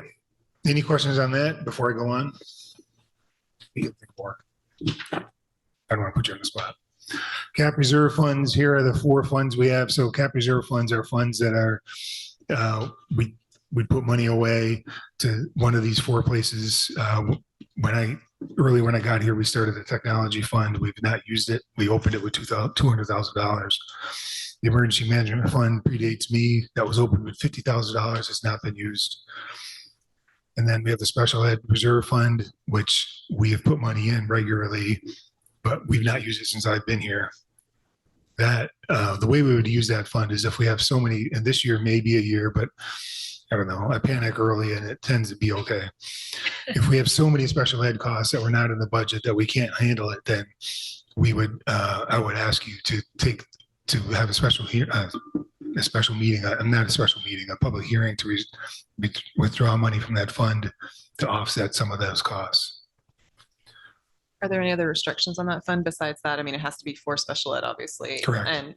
But we can, as a board, decide to withdraw from that fund. Correct. After a meeting. Correct. Okay. I mean, I would go back and find the warrant article that created that and see what the language says exactly. But a few years ago, we had on the warrant to make the board the agents to expend. It's what it's called for all of these funds. So that means that you don't need to go to the voters on the warrant to ask for money. They've given you authority to take the money out, but you have to have a special public hearing about it. So it makes it a lot easier for you. Tim, what about the monies that go to Hartford VOTEC? So that is an expenditure. You'll see that in the budget. I didn't have any breakdowns about like where we're spending money for that way, but that is part of the high school budget. You'll see this. We budgeted $650,000, and so I'll say this year we budgeted 65 kids at $10,000, and this year I think we have 73 enrolled right now. And unfortunately, the price, we always get the price from them after budget time. So yeah, I always increase it, but I didn't increase it enough. So this year we're spending over $800,000 for VOTEC. Yeah. And you'll see that when you see the high school budget. Building fund number 1, that's the fund that we do all of our building. There used to be a number 2. That's why that one's labeled number 1. Close that out. But you can see it's essentially drained. If we didn't have the $600,000 from the year that just ended, we would be $37,000 short. That's what I'm trying to show there. So 2 years ago, when we talked about Mount Leb, it was going to be really tight. It's even tighter than that. just because of the way the fund is performed. Some of these numbers reflect what they call unrealized losses, which we had a little bit of discussion about this a little while ago. That is a loss on paper if you took all the money out today. And that has to do with bond rates. Obviously, this money gets invested by Citizens Bank, where the trustee of the trust fund invests them, and they have interest rates. And so if you took all the money out today, you'd have to redeem all those bonds, and the interest rate on those bonds is lower than interest rates if you went and bought a bond today. So there'd be a loss. So that loss was pretty significant on paper, like $50,000 about 6 months ago. As of June, it was $18,000. And really, the way it gets better is you just wait for the bonds, the investments to mature. So that's why it's improved. And that's why I'm trying to wait as long as we can before we withdraw the last 2.2 million for the Mount Lev project. But we're okay because that $600,000 we're putting in at the end of school, which I'll be doing this fall. We're okay. It's not a lot of money in there, as you can see. So any questions about the cap reserve funds? Those are as of June, except for the deposit that I have not put in yet. That's all I have. Jessica? So if we were to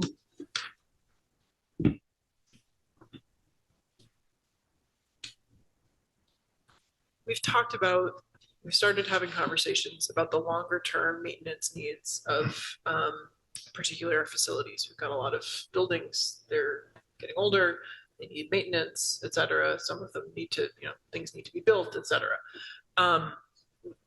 We've talked about where that money comes from. We had a bond to build the middle school. If we were to start setting money aside regularly as part of our regular budget process for the maintenance, upkeep, and revitalization or whatever of our physical plants, where would that go? In this building fund. Into the building fund. Right. Okay, not into the general fund.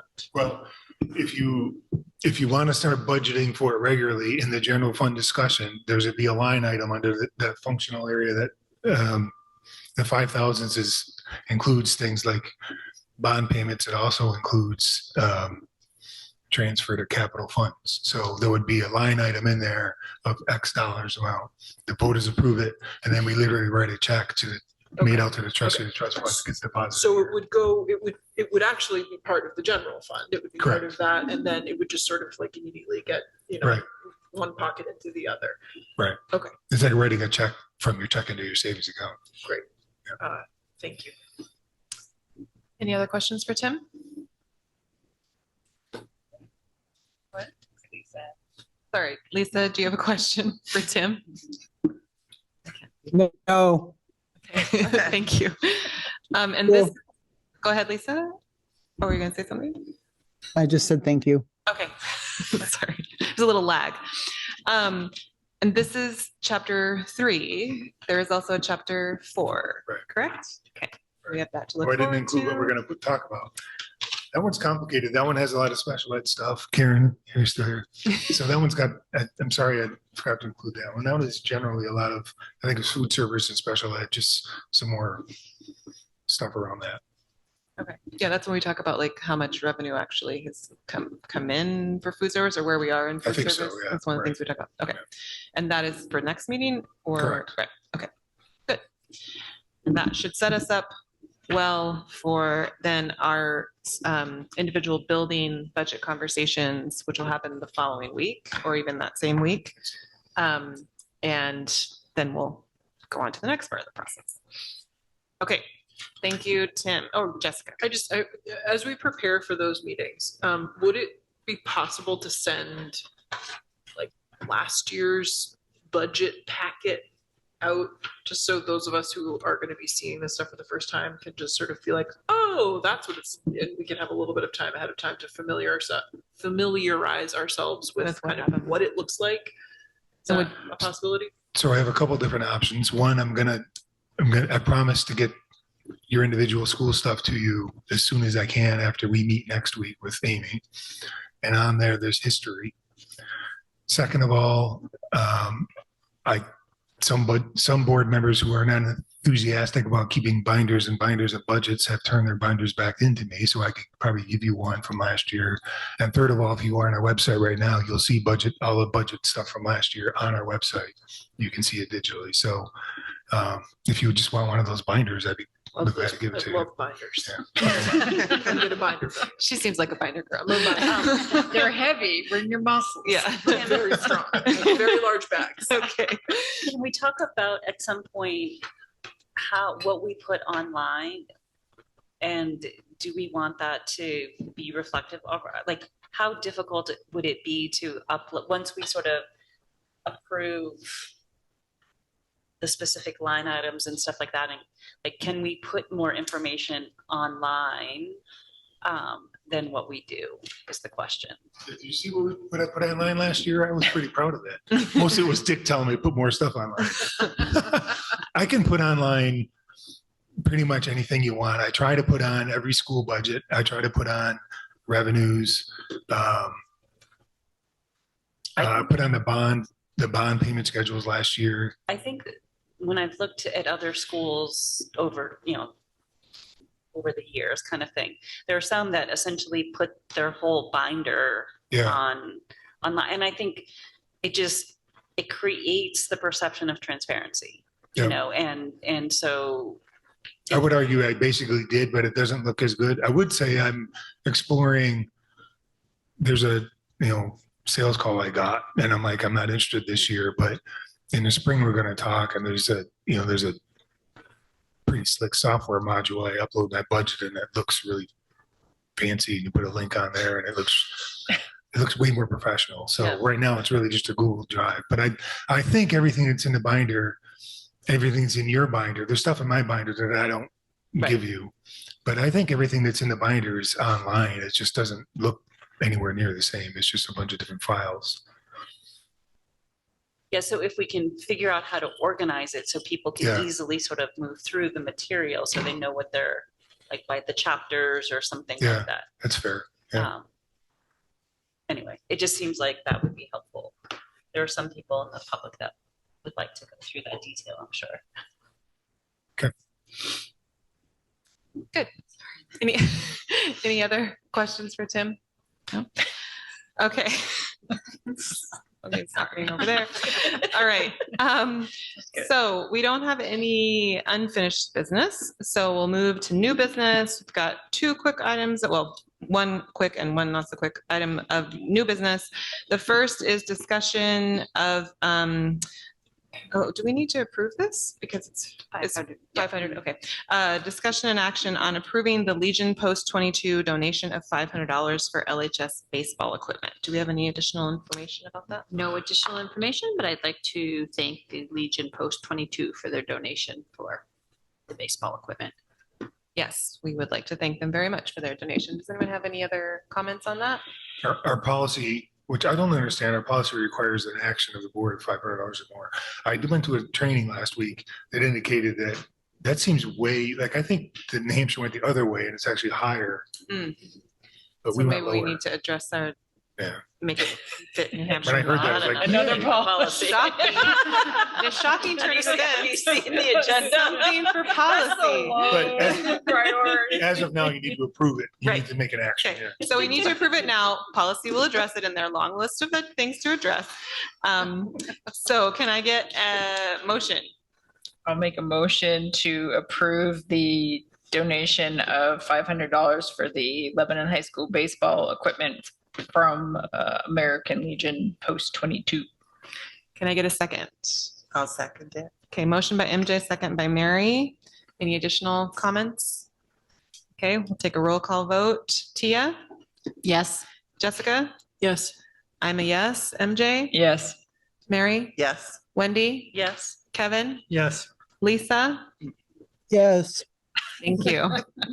All right. Thank you again to the American Legion Post 22 for their donation. And then we're adding on here new business B, the NHSBA Delegate Assembly proposed resolutions. Tia is our alternate, so I'm assuming she's going to walk us through that. Yes. I have not done the Go, delegate Tia, assembly go. before. Tia, go. Yeah, I know. Also, I don't know if we need to do anything about this, but it seems like our primary delegate will not be able to attend. Oh. So I am the alternate. I can still go, but Probably, so that's good to know. Yeah. We probably need to designate you the primary. Right. And then we probably also, we're required to have an alternate and a primary. So then we Okay. need to designate another alternate. It's happening on Saturday, correct? Yes. Saturday. This coming Saturday. Saturday. At 10 a.m. Until 2, I think. Yeah, you get lunch, you get breakfast. Yeah.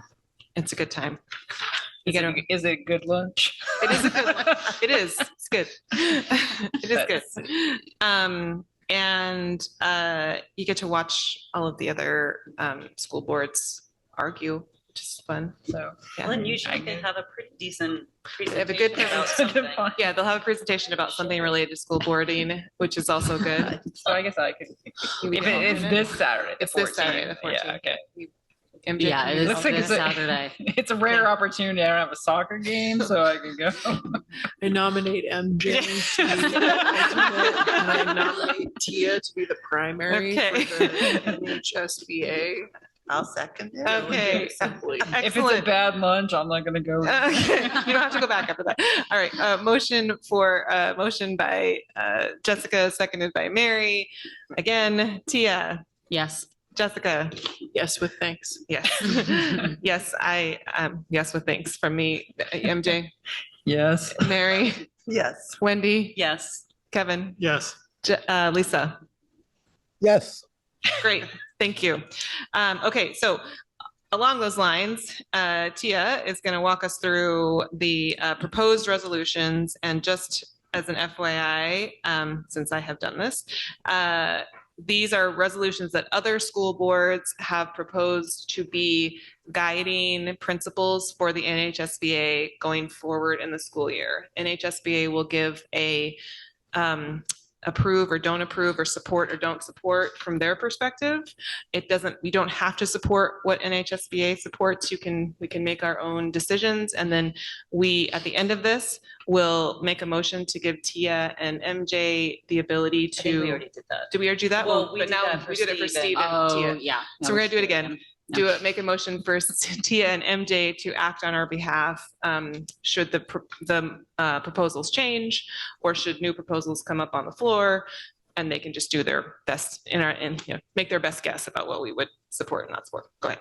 And can I also just a note to ourselves that next year, can we think about this? If there's anything that we want to. Oh, yeah.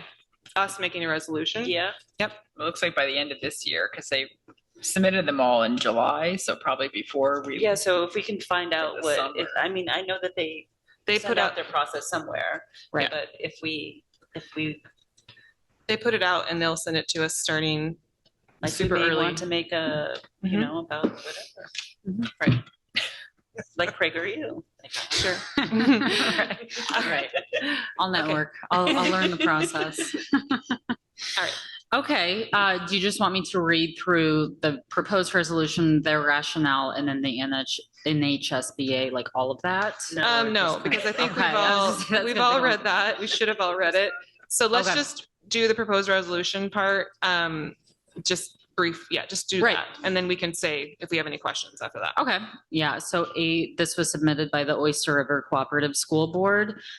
Their proposed resolution is the NHSBA opposes any policy affecting curriculum that enables parents, guardians, or other individuals or organizations to circumvent already extant local school board review policies and exposes teachers to civil suits and sanctions at the state level. Okay. So their objection, they do not support, and their objection is largely because it's too broad. Right. They believe it's too broad. So what do we think? I agree. That it's too broad.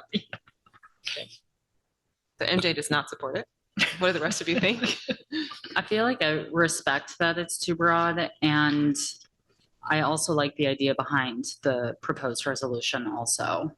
So I'm new to this, but I also, when I read the resolution, I feel inclined to support, and I also understand why it's too broad. So like, you know, so you're that's where I going to stand. keep record of whatever it is that we decide, and you Right. can note like people who are in the middle, right? And if the language gets changed on the floor, which it could very well do, then to something that's more along the lines of what the majority of people think, then. And that's, I am curious if this will be adjusted a bit in time for on Saturday. So it would be good to have a good discussion in case it does change and it comes up with different language, so I can feel confident in my decisions I'm making, that I am truly representing the board. I certainly think House Bill 2 has had a chilling effect on teachers. I agree. Education, about educating on topics that some people say we should not. And we've seen that within schools all across New Hampshire. So I'm with you on that. I would support the resolution, but I do understand that it's broad. And I think one of the tricky parts here is that making it more specific, which essentially would be, we don't support House Bill 2, which we can't actually say, or they can't actually do, I think it's hard, right? Right. So my sentiments are almost exactly the same as yours. So. I agree. Jessica, Kevin, Wendy.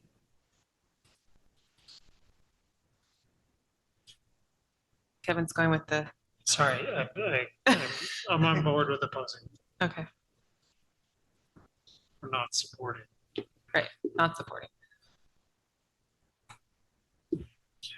Yeah, it's like I guess I'm not sure what we're discussing, because I think it's sort of, I mean, I understand what we're discussing, but I guess I'm not sure where the thrust of this is going to wind up, because it seems highly unlikely that in a floor meeting of 4 hours on Saturday that the organization is going to come up with a forceful pushback that's meaningful to House Bill 2.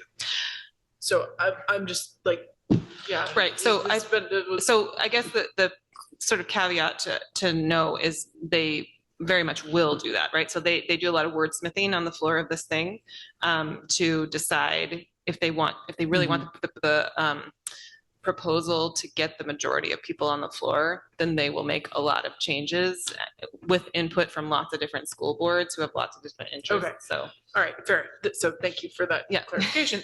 So to that extent, then yes, I would say that I'm supportive of the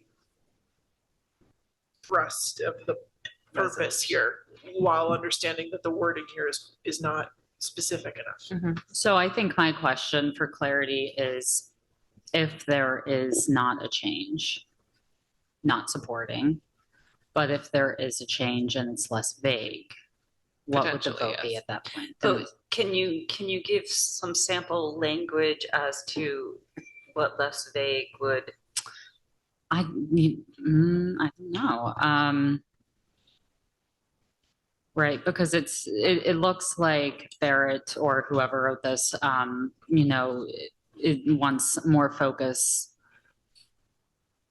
curriculum, anti-inclusion diversity program, teacher employee liability. If they were to strengthen the language around protections for teacher and employee liability for getting sued, would we support that if that's what they focus on strengthening? Because that doesn't go against HB2 actually. Correct. So that would be the kind of language that doesn't go against the current legislation. So that that our teachers won't be afraid of. Right. The what's the word that I want? The onus of justifying this and bearing the results of it wouldn't fall on the teachers. Which I think I would support that. maybe, I'm sorry, I apologize that I'm kind of playing catch up on this, but in terms of what the NHSBA does and what its resolutions mean, like functionally. So it strikes me that I'm like, why can't the NHSBA say, you know, House Bill 2 is like problematic? They can, but then no one will listen to them. So they're our lobbying. So once it's passed, right? They lobby before things become laws, right? Like, and they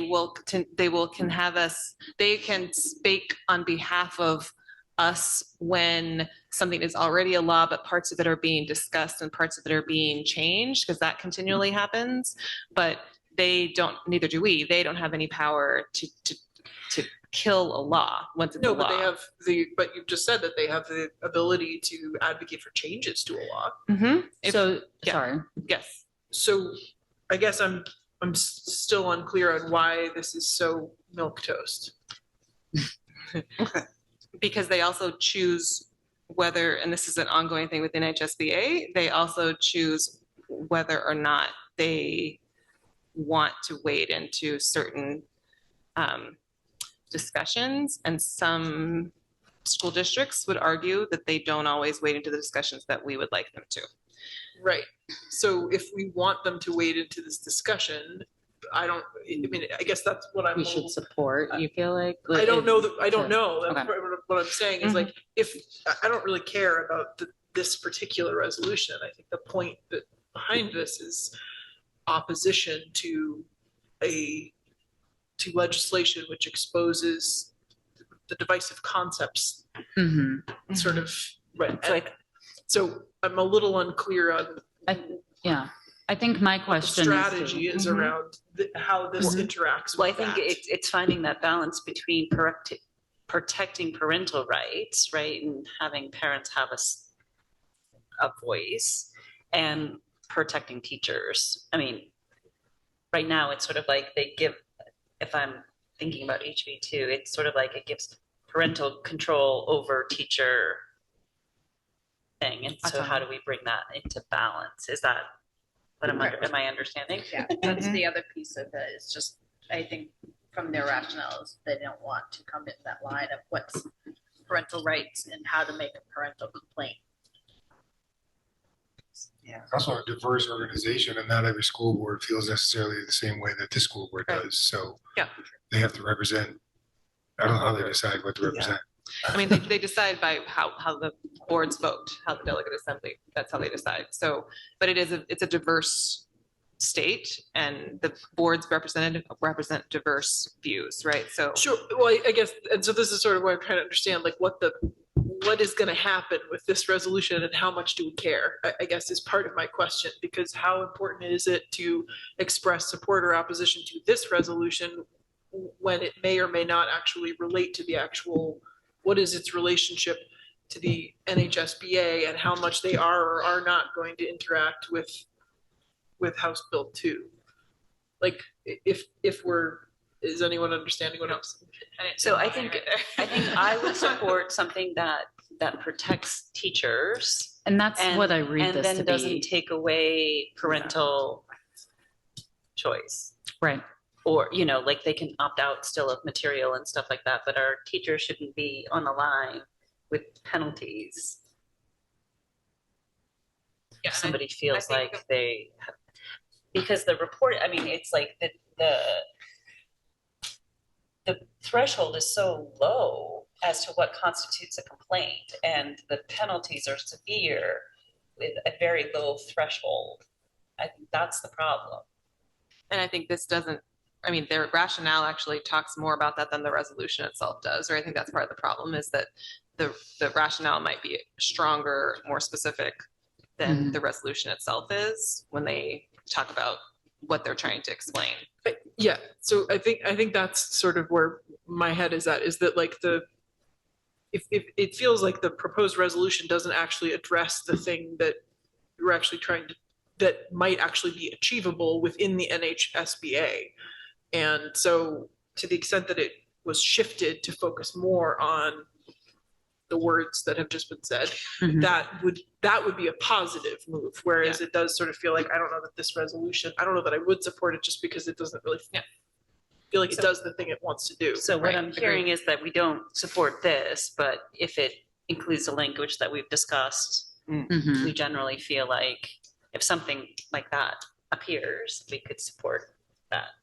Yeah, if the balance was tipped more in the direction of protecting teachers and sort of hewing a little more closely to existing ways in which parents can object to material for their children, then we would be supportive of that. And I think also, like their last statement, this is again an erosion of local control. Like as a school board, we want to be able to make some of these decisions and not just have a general sweeping state process. Right. Yeah. Does that make sense to you? Yeah. Good. Okay. All right, so I will just say not support unless we do hear some more specific protective to teacher language, which might happen. So we can only hope. All right, so then the next one, number 9, submitted by the Dover School Board, the proposed resolution.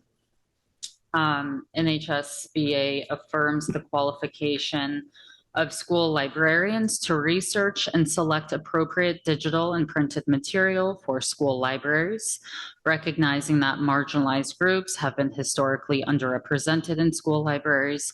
Literary collections should offer students information that provides a balance of ethnic, political, religious, and cultural values. Further, library materials should represent diverse points of view, provide a global perspective, stimulate critical thinking skills, and meet the interests, abilities, learning styles, and information needs of the learning community.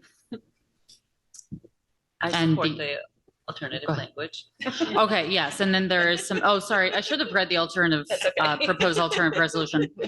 NHSBA affirms the qualifications of school district staff to research and select appropriate digital and printed material for schools. Literary and curricular collections should offer students information that provides a balance of cultural values. Further, literary collections should represent diverse points of view, provide a global perspective, stimulate essential thinking skills, and meet the interests, abilities, learning styles, and information needs of the learning community. I would support that.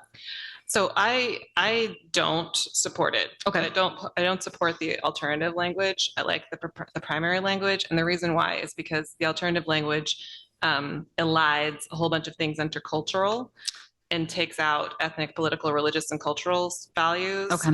And takes out the step of marginalized groups, which I actually feel like is something that is continually getting taken out of the discussion of book banning, right?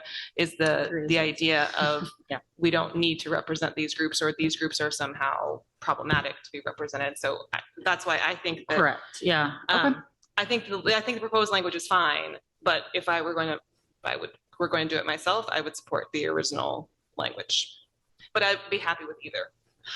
I feel the same way, but I agree with what you're saying, where it's almost like the wanting to stay away with speaking about the diverse, the ethnic topic, right? It does feel almost like it's putting a blanket over it to make it sound prettier to everybody.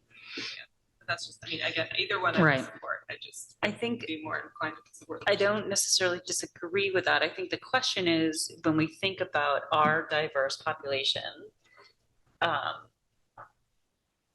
I think there's language in that becomes problematic and divisive. And I don't, as a school board, if we're looking to represent our entire population, I would stick with language in these kinds of things at the moment that doesn't create two groups.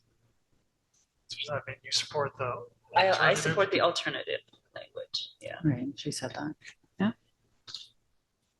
I also support the alternative language. Okay.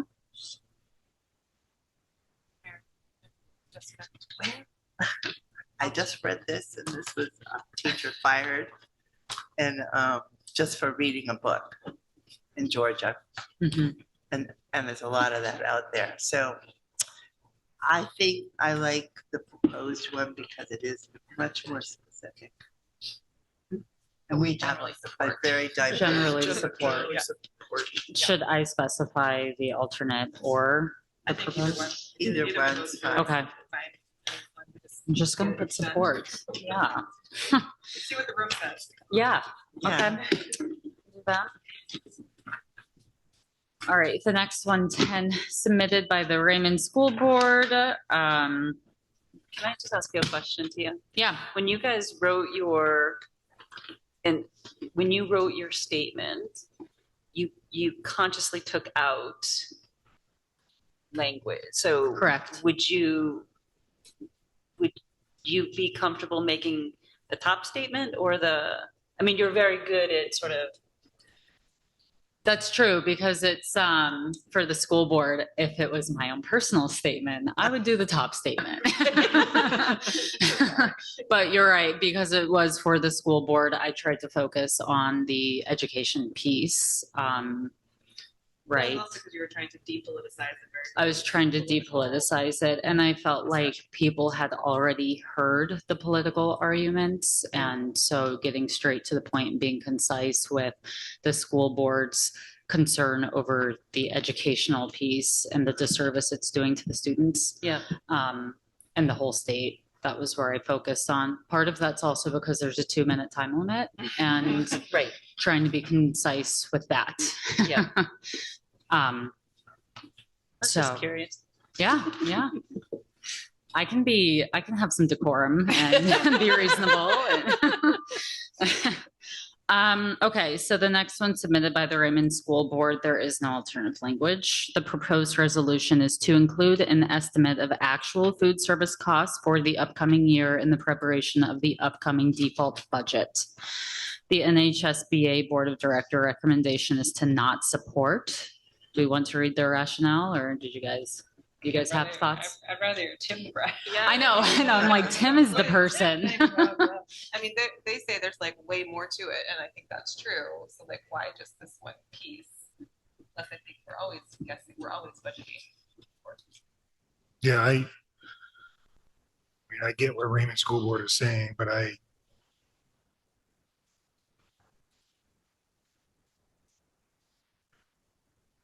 mean, I'm fighting inside because the bigger the default number, the better it is for us as far as being able to operate.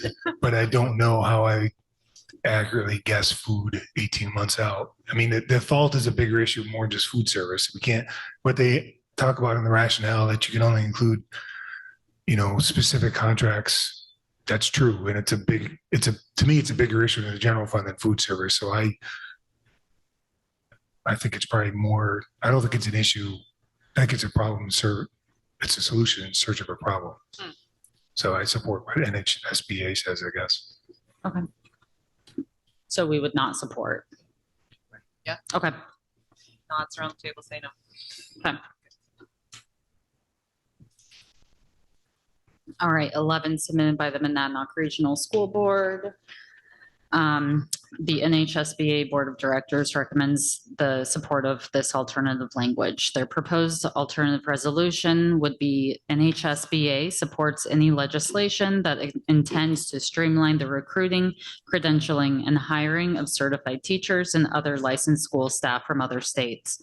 This resolution is in support of both the state of New Hampshire credentialing laws, as well as the interstate compact and reciprocity between New Hampshire and neighboring states. This resolution also supports changes to reduce barriers to teachers from other states who wish to transfer retirement savings from their current retirement program into the New Hampshire retirement system.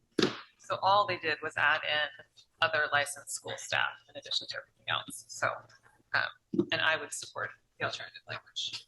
I would support as well. Okay. Yeah. Lisa, if at any point you object, feel free to let us know, because I just realized I'm not seeing your head, so I don't know. All right, number 12, submitted by the Monadnock Regional School Board. The NHSBA Board of Directors recommend supporting this alternative language.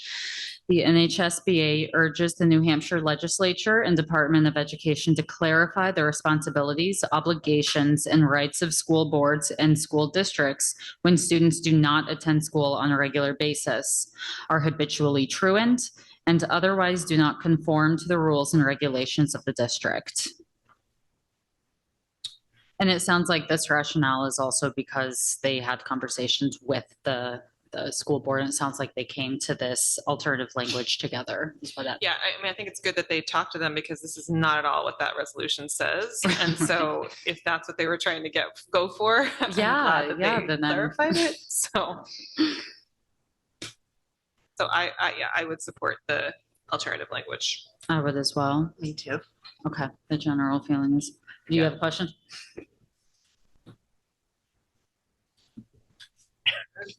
Yeah, I just, the whole, otherwise do not conform to the rules and regulations of the district part. I just don't So big when we don't follow policy or don't follow handbooks, basically. Conduct.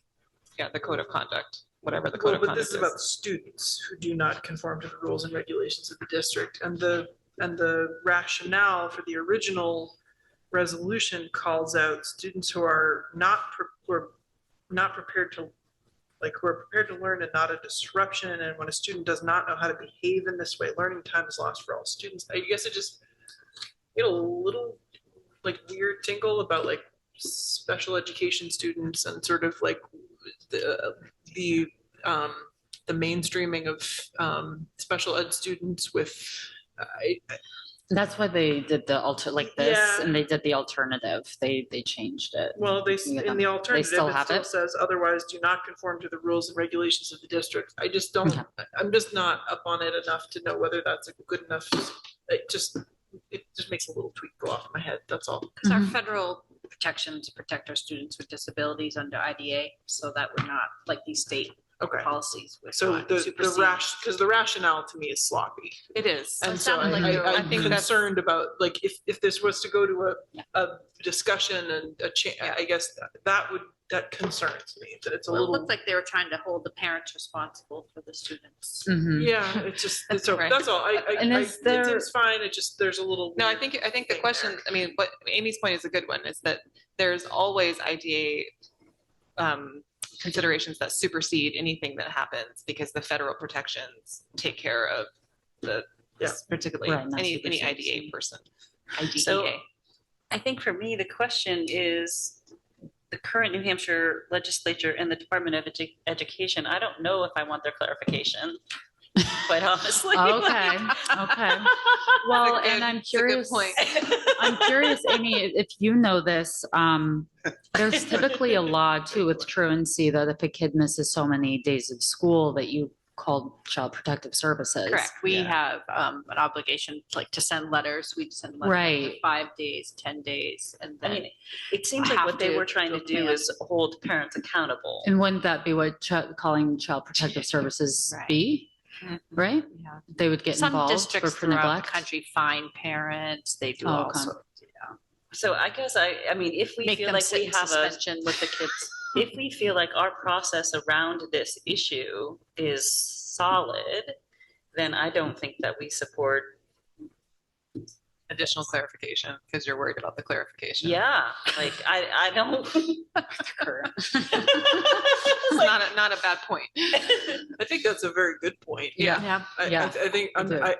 I guess the concern would be that you're kind of ceding local, or Right.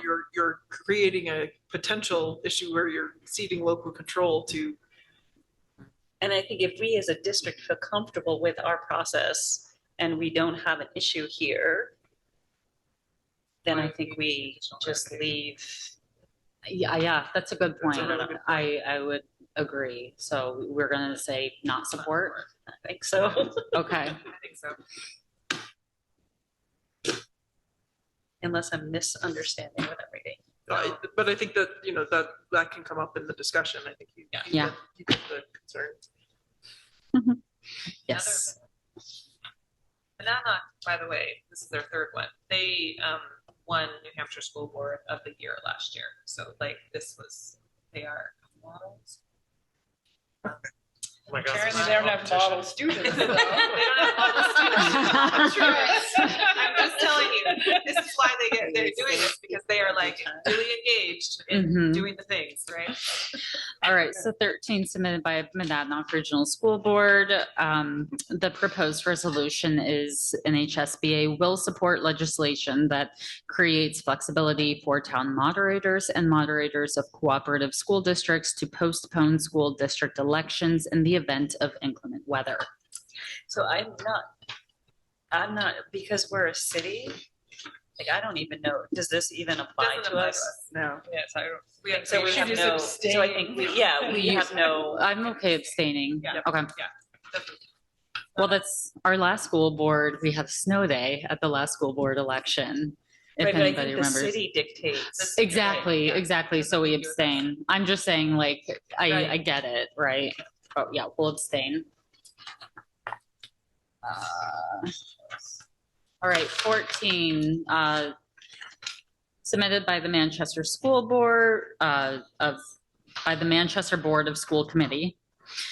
The proposed resolution, the Manchester Board of School Committee proposes that the language of the resolution 2C be amended, right? That's 2C, right? Okay. Be amended and strengthened as follows: to increase funding significantly for building aid. NHSBA supports additional appropriations under RSA 198 15A for the state's building aid program to adequately fund all necessary school facility needs. This program has effectively created local and state partnership in financing school building improvements that benefit all students of New Hampshire, and which should be considered a significant part of fulfilling the state's constitutional duty to provide an adequate education to all children. First adopted in 2000, revised in 2014. All the good that it will do us. I support it, yes.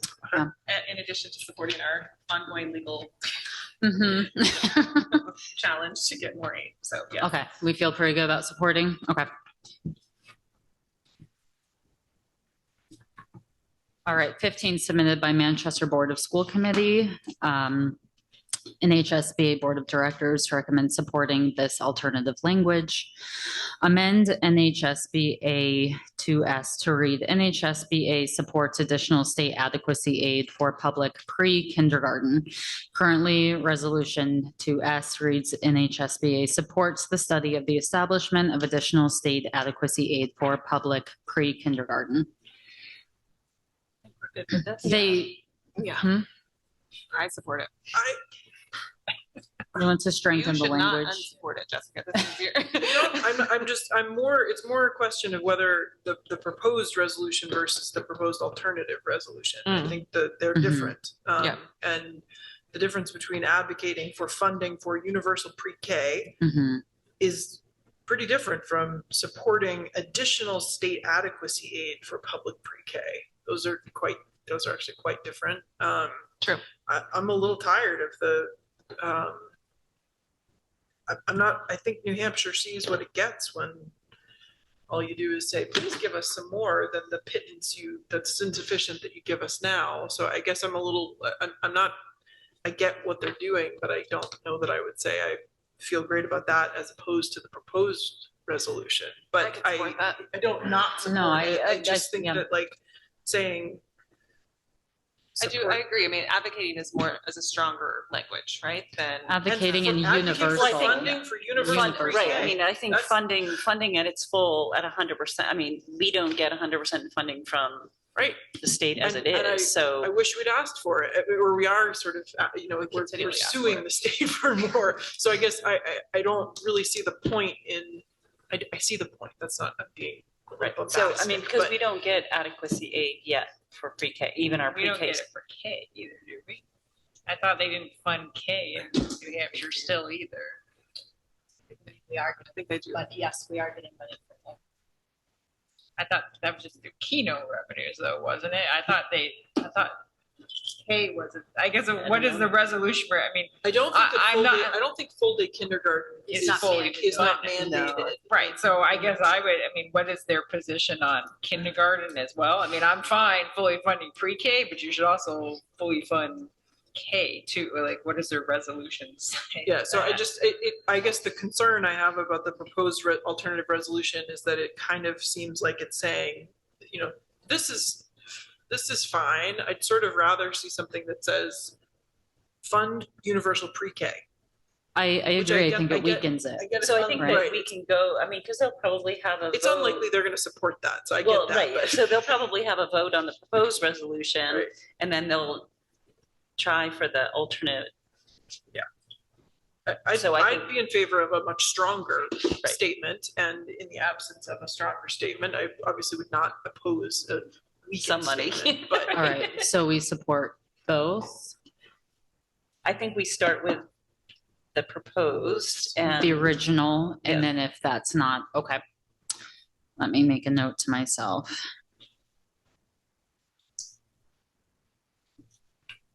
Right.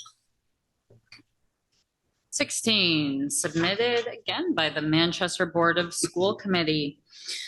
The proposed resolution is we support advocating for state sustainability incentives, opportunities, and targeted goals for energy efficiency and the expansion of renewable energy resources for electric school buses and capital funding dedicated to sustainability-related building construction, renovation, and infrastructure. The NHSBA Board of Directors recommends not supporting.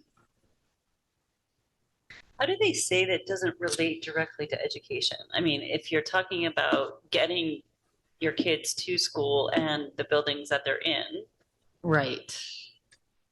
I think they're saying that, aren't they kind of, I guess, the construction of new or the retrofitting, so it's not necessarily, I don't know. Part of it, not all of it is related, right? Because you can still educate with with your existing structure. I think maybe that's where they're going with that. I mean, I would say, like, on the surface, at first glance, I thought, oh yeah, not support, that makes sense, because you can decide as a school board whether you want to pursue sustainability or whether your town is pursuing sustainability. However, I was also in one of these listening sessions for the 306 revisions, and the State Board of Education representative said heat does not need to be included in funding or calculated for state adequacy funding, because heat is not essential to an education in New Hampshire. And so, right. And so to me, it feels like maybe we do need to say some things like this, because we need to make people understand that physical facilities, energy efficiency, sustainability, whatever it is, are I mean, when we look at related our to our training education. contract, right? Like, I mean, we just spent a ton of money doing energy efficient kinds of things, and as a way to like having, upgrades at net zero kind of thing. So, I also, it also doesn't, it also doesn't say, we support forcing school districts to upgrade all of their stuff. It just says we support advocating for state incentives, opportunities, and targeted goals. So I guess I'm sort of like, I would have a hard time opposing that, Right. like advocating for it. If NHSBA says they're not gonna, so yeah, I would be supportive. I'm supportive of that, not because it doesn't say, all school boards shall, prioritize this. You have to have it by this date, Thou right? shalt do this. It just says, hey, let's try to get some stuff. I agree. And I think that things like infrastructure and school buses will become an issue. So it will be helpful if things are already set up. I and wonder why incentivized. they limited it to state and not federal. NHSBA doesn't even lobby for federal. Okay. Well, didn't they pull out from the? Yeah. Okay. Well, that was just a state. So, association. right, maybe why Right. they're just focusing on state. Yeah, they don't advocate for Incentives. state, for national stuff at all, as far as Right. I know. All right. Are we feeling like we support? Okay. Yeah. All right, 17, submitted by the Manchester Board of School Committee. Yes, they're so busy. They have a lot of members, right? So the NHSBA Board of Directors recommends this alternative language. The NHSBA Board of Directors recommends splitting this proposal into 3 separate resolutions. The first one being NHSBA supports legislation and rulemaking that requires the state of New Hampshire and New Hampshire Department of Education to participate in the federal Medicaid direct certification program to calculate eligibility more accurately for free and reduced lunch programs. Do we want to discuss that really quick or just go through all 3? 3, okay. 2, NHSBA supports legislation and rulemaking that helps make Medicaid to schools funding more accessible for school districts by allowing greater flexibility in sign-off by guidance counselors, et cetera, and by supporting implied parental consent and a clearly defined and executable opt-out process for accessing public benefits for students with disabilities. 3, NHSBA will support legislation and rulemaking that proposes an increase in per-service fees under Medicaid programs. I feel pretty good about this one, so, okay. Yeah, I do too. I guess I'm confused, like the Medicaid piece, because now I feel like you're mixing health and school. So they're saying that if they find out a student is on Medicaid, that they're automatically eligible, and that's what they're combing through and collecting health insurance information on students? I think we already do because there's services that we provide. So like OT, SLP, right? They can to already. some students, but as a parent, currently, I don't have to divulge my insurance information to the school district. So I guess I would be. But the state must have, is this saying the state has? Well, the state definitely, like if Medicaid eligibility reports and have, they're not. So it might, I mean. Necessarily accurate. Is that saying? Oftentimes with students with IEPs, they give everyone to fill out the form, whether they qualify or not. And then it's a lot of education to make sure parents that know that we're not taking their Medicaid services. We can just bill Medicaid for those services within the school. So kind of going back to that family liaison piece, there's a lot of missed opportunities for school districts here.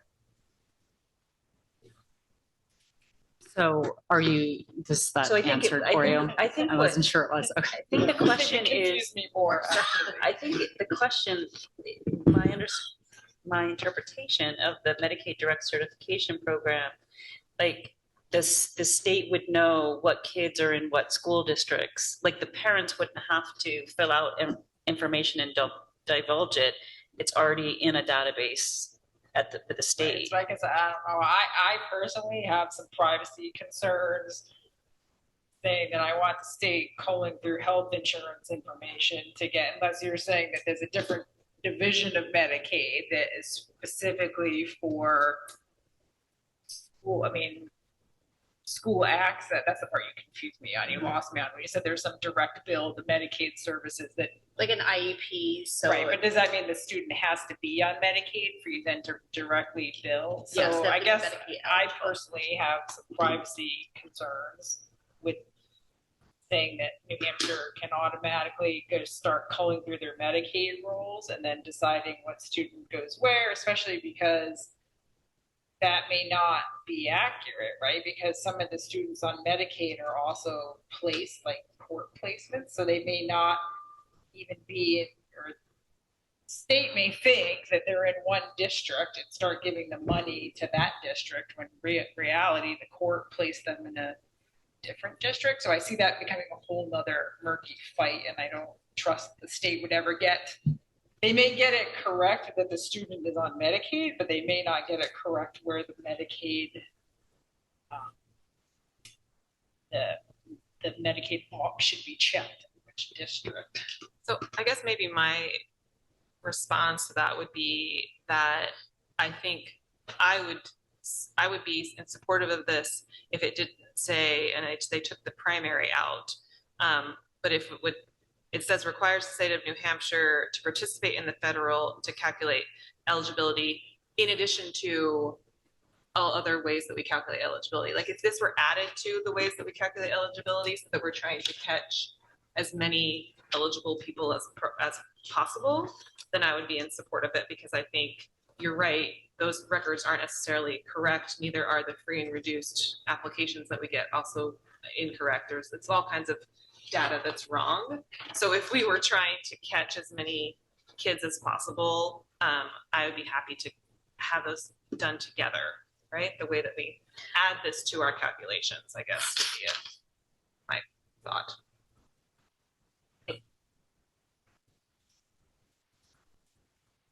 All right, I think I think we're misunderstanding maybe the way that the applications are processed or used, or the Medicaid applications or the free and reduced lunch. Like, so like how tied are these things already? Yeah, like we're making assumptions.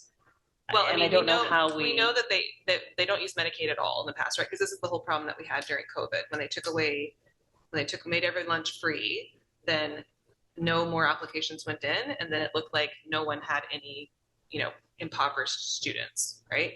And so then they had to use previous numbers for free and reduced lunch to give school districts adequate aid for those 2 years because they didn't have any numbers at all. So that was the only measure they were using, was who qualifies for free and reduced lunch. And if nobody applied, which nobody did during COVID, then there were no numbers. The number was 0.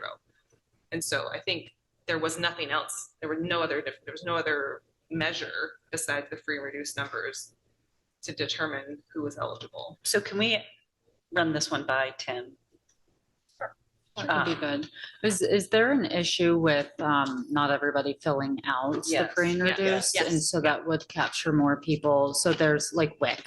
If you are Medicaid eligible, you're automatically qualified for other programs. This would just some do of these that, things, right? Because it's funny, like we get, so our guess or our assumption, or it may be true that federal free and reduced lunch and Medicaid are very tied together. I don't know.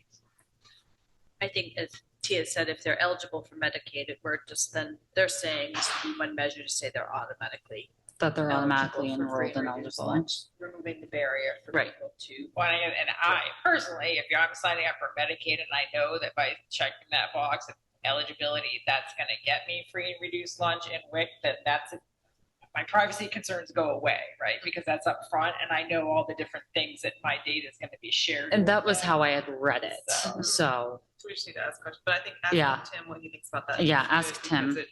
The formulas, he's going to know more about the formulas than we do, for sure. And how problematic this issue is in our district. Yeah. I'll get you an answer tomorrow.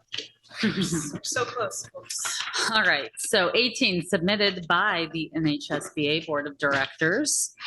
The NHSBA Board of Directors recommends deleting and / removing the following resolution. So this resolution here about NHSBA supports the efforts of the National School Board Association to provide more local governance and flexibility by working with federal officials to ensure passage of all federal legislation and regulations consistent with this goal. I had a question about context and I don't remember. I know that I was paying attention to your board meetings.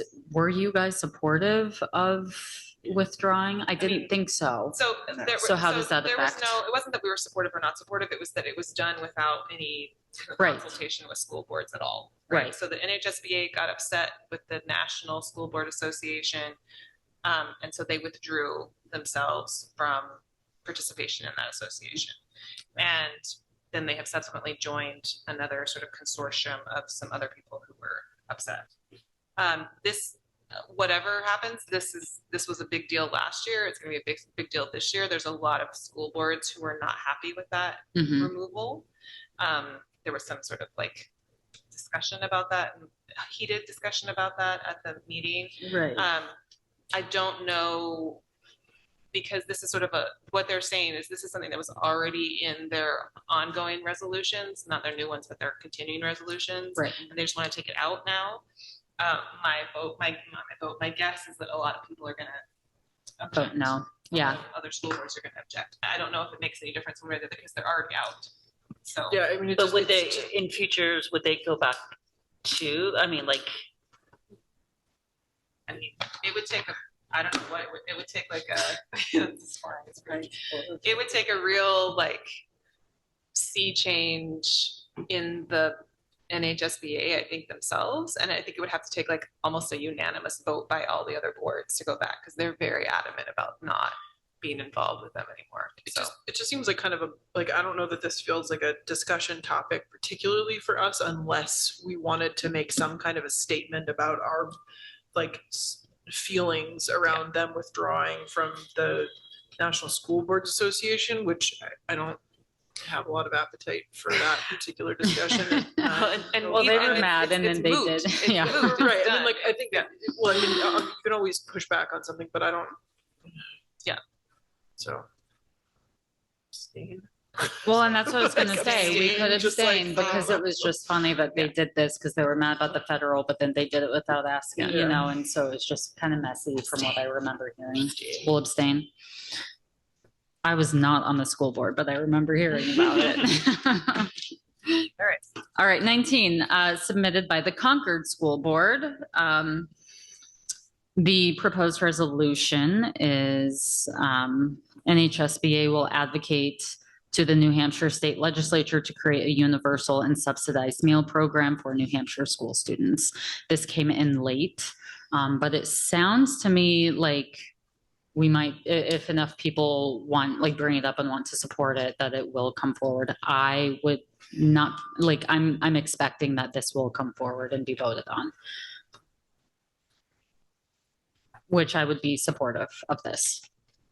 I'm just saying. That get rid of the Medicaid problem. That could get rid of the Medicaid problem. Everybody gets one. Pre-K. Figure it out. I guess we're gonna have to have some taxes. Figure it out. Yeah, I mean, that would be a fun resolution before NHSBA advocates that New Hampshire had taxes. Discuss.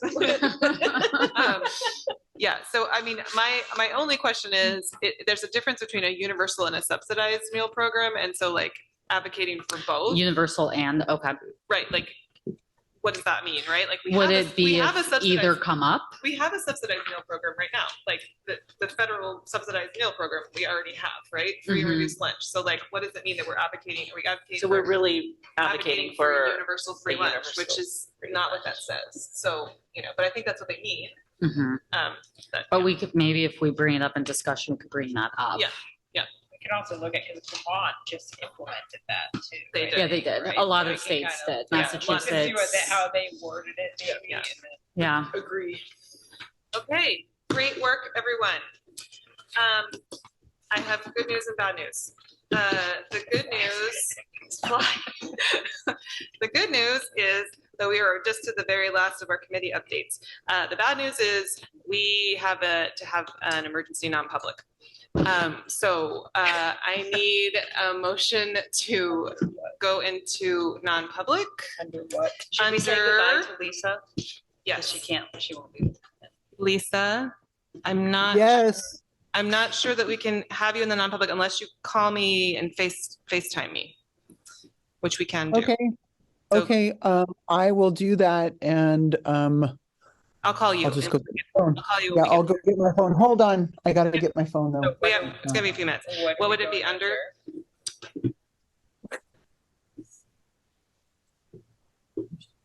Yes. Yes. It would be under, I can make it. So yes, C. C. C. So, Lisa's still there though, because she'll have to roll. yeah, Lisa has to vote to go into non-public. Don't hang up, Lisa. She went to get her phone. Hold on. Does it have to be a universal vote to go into non-public? No, I just have to pass. Yeah, she it doesn't can matter. It's abstain. fine. We can vote. Okay, so so- one would be, oh, just call me right now. Hold on. 1 second, Lisa. Hold on. Turn that off.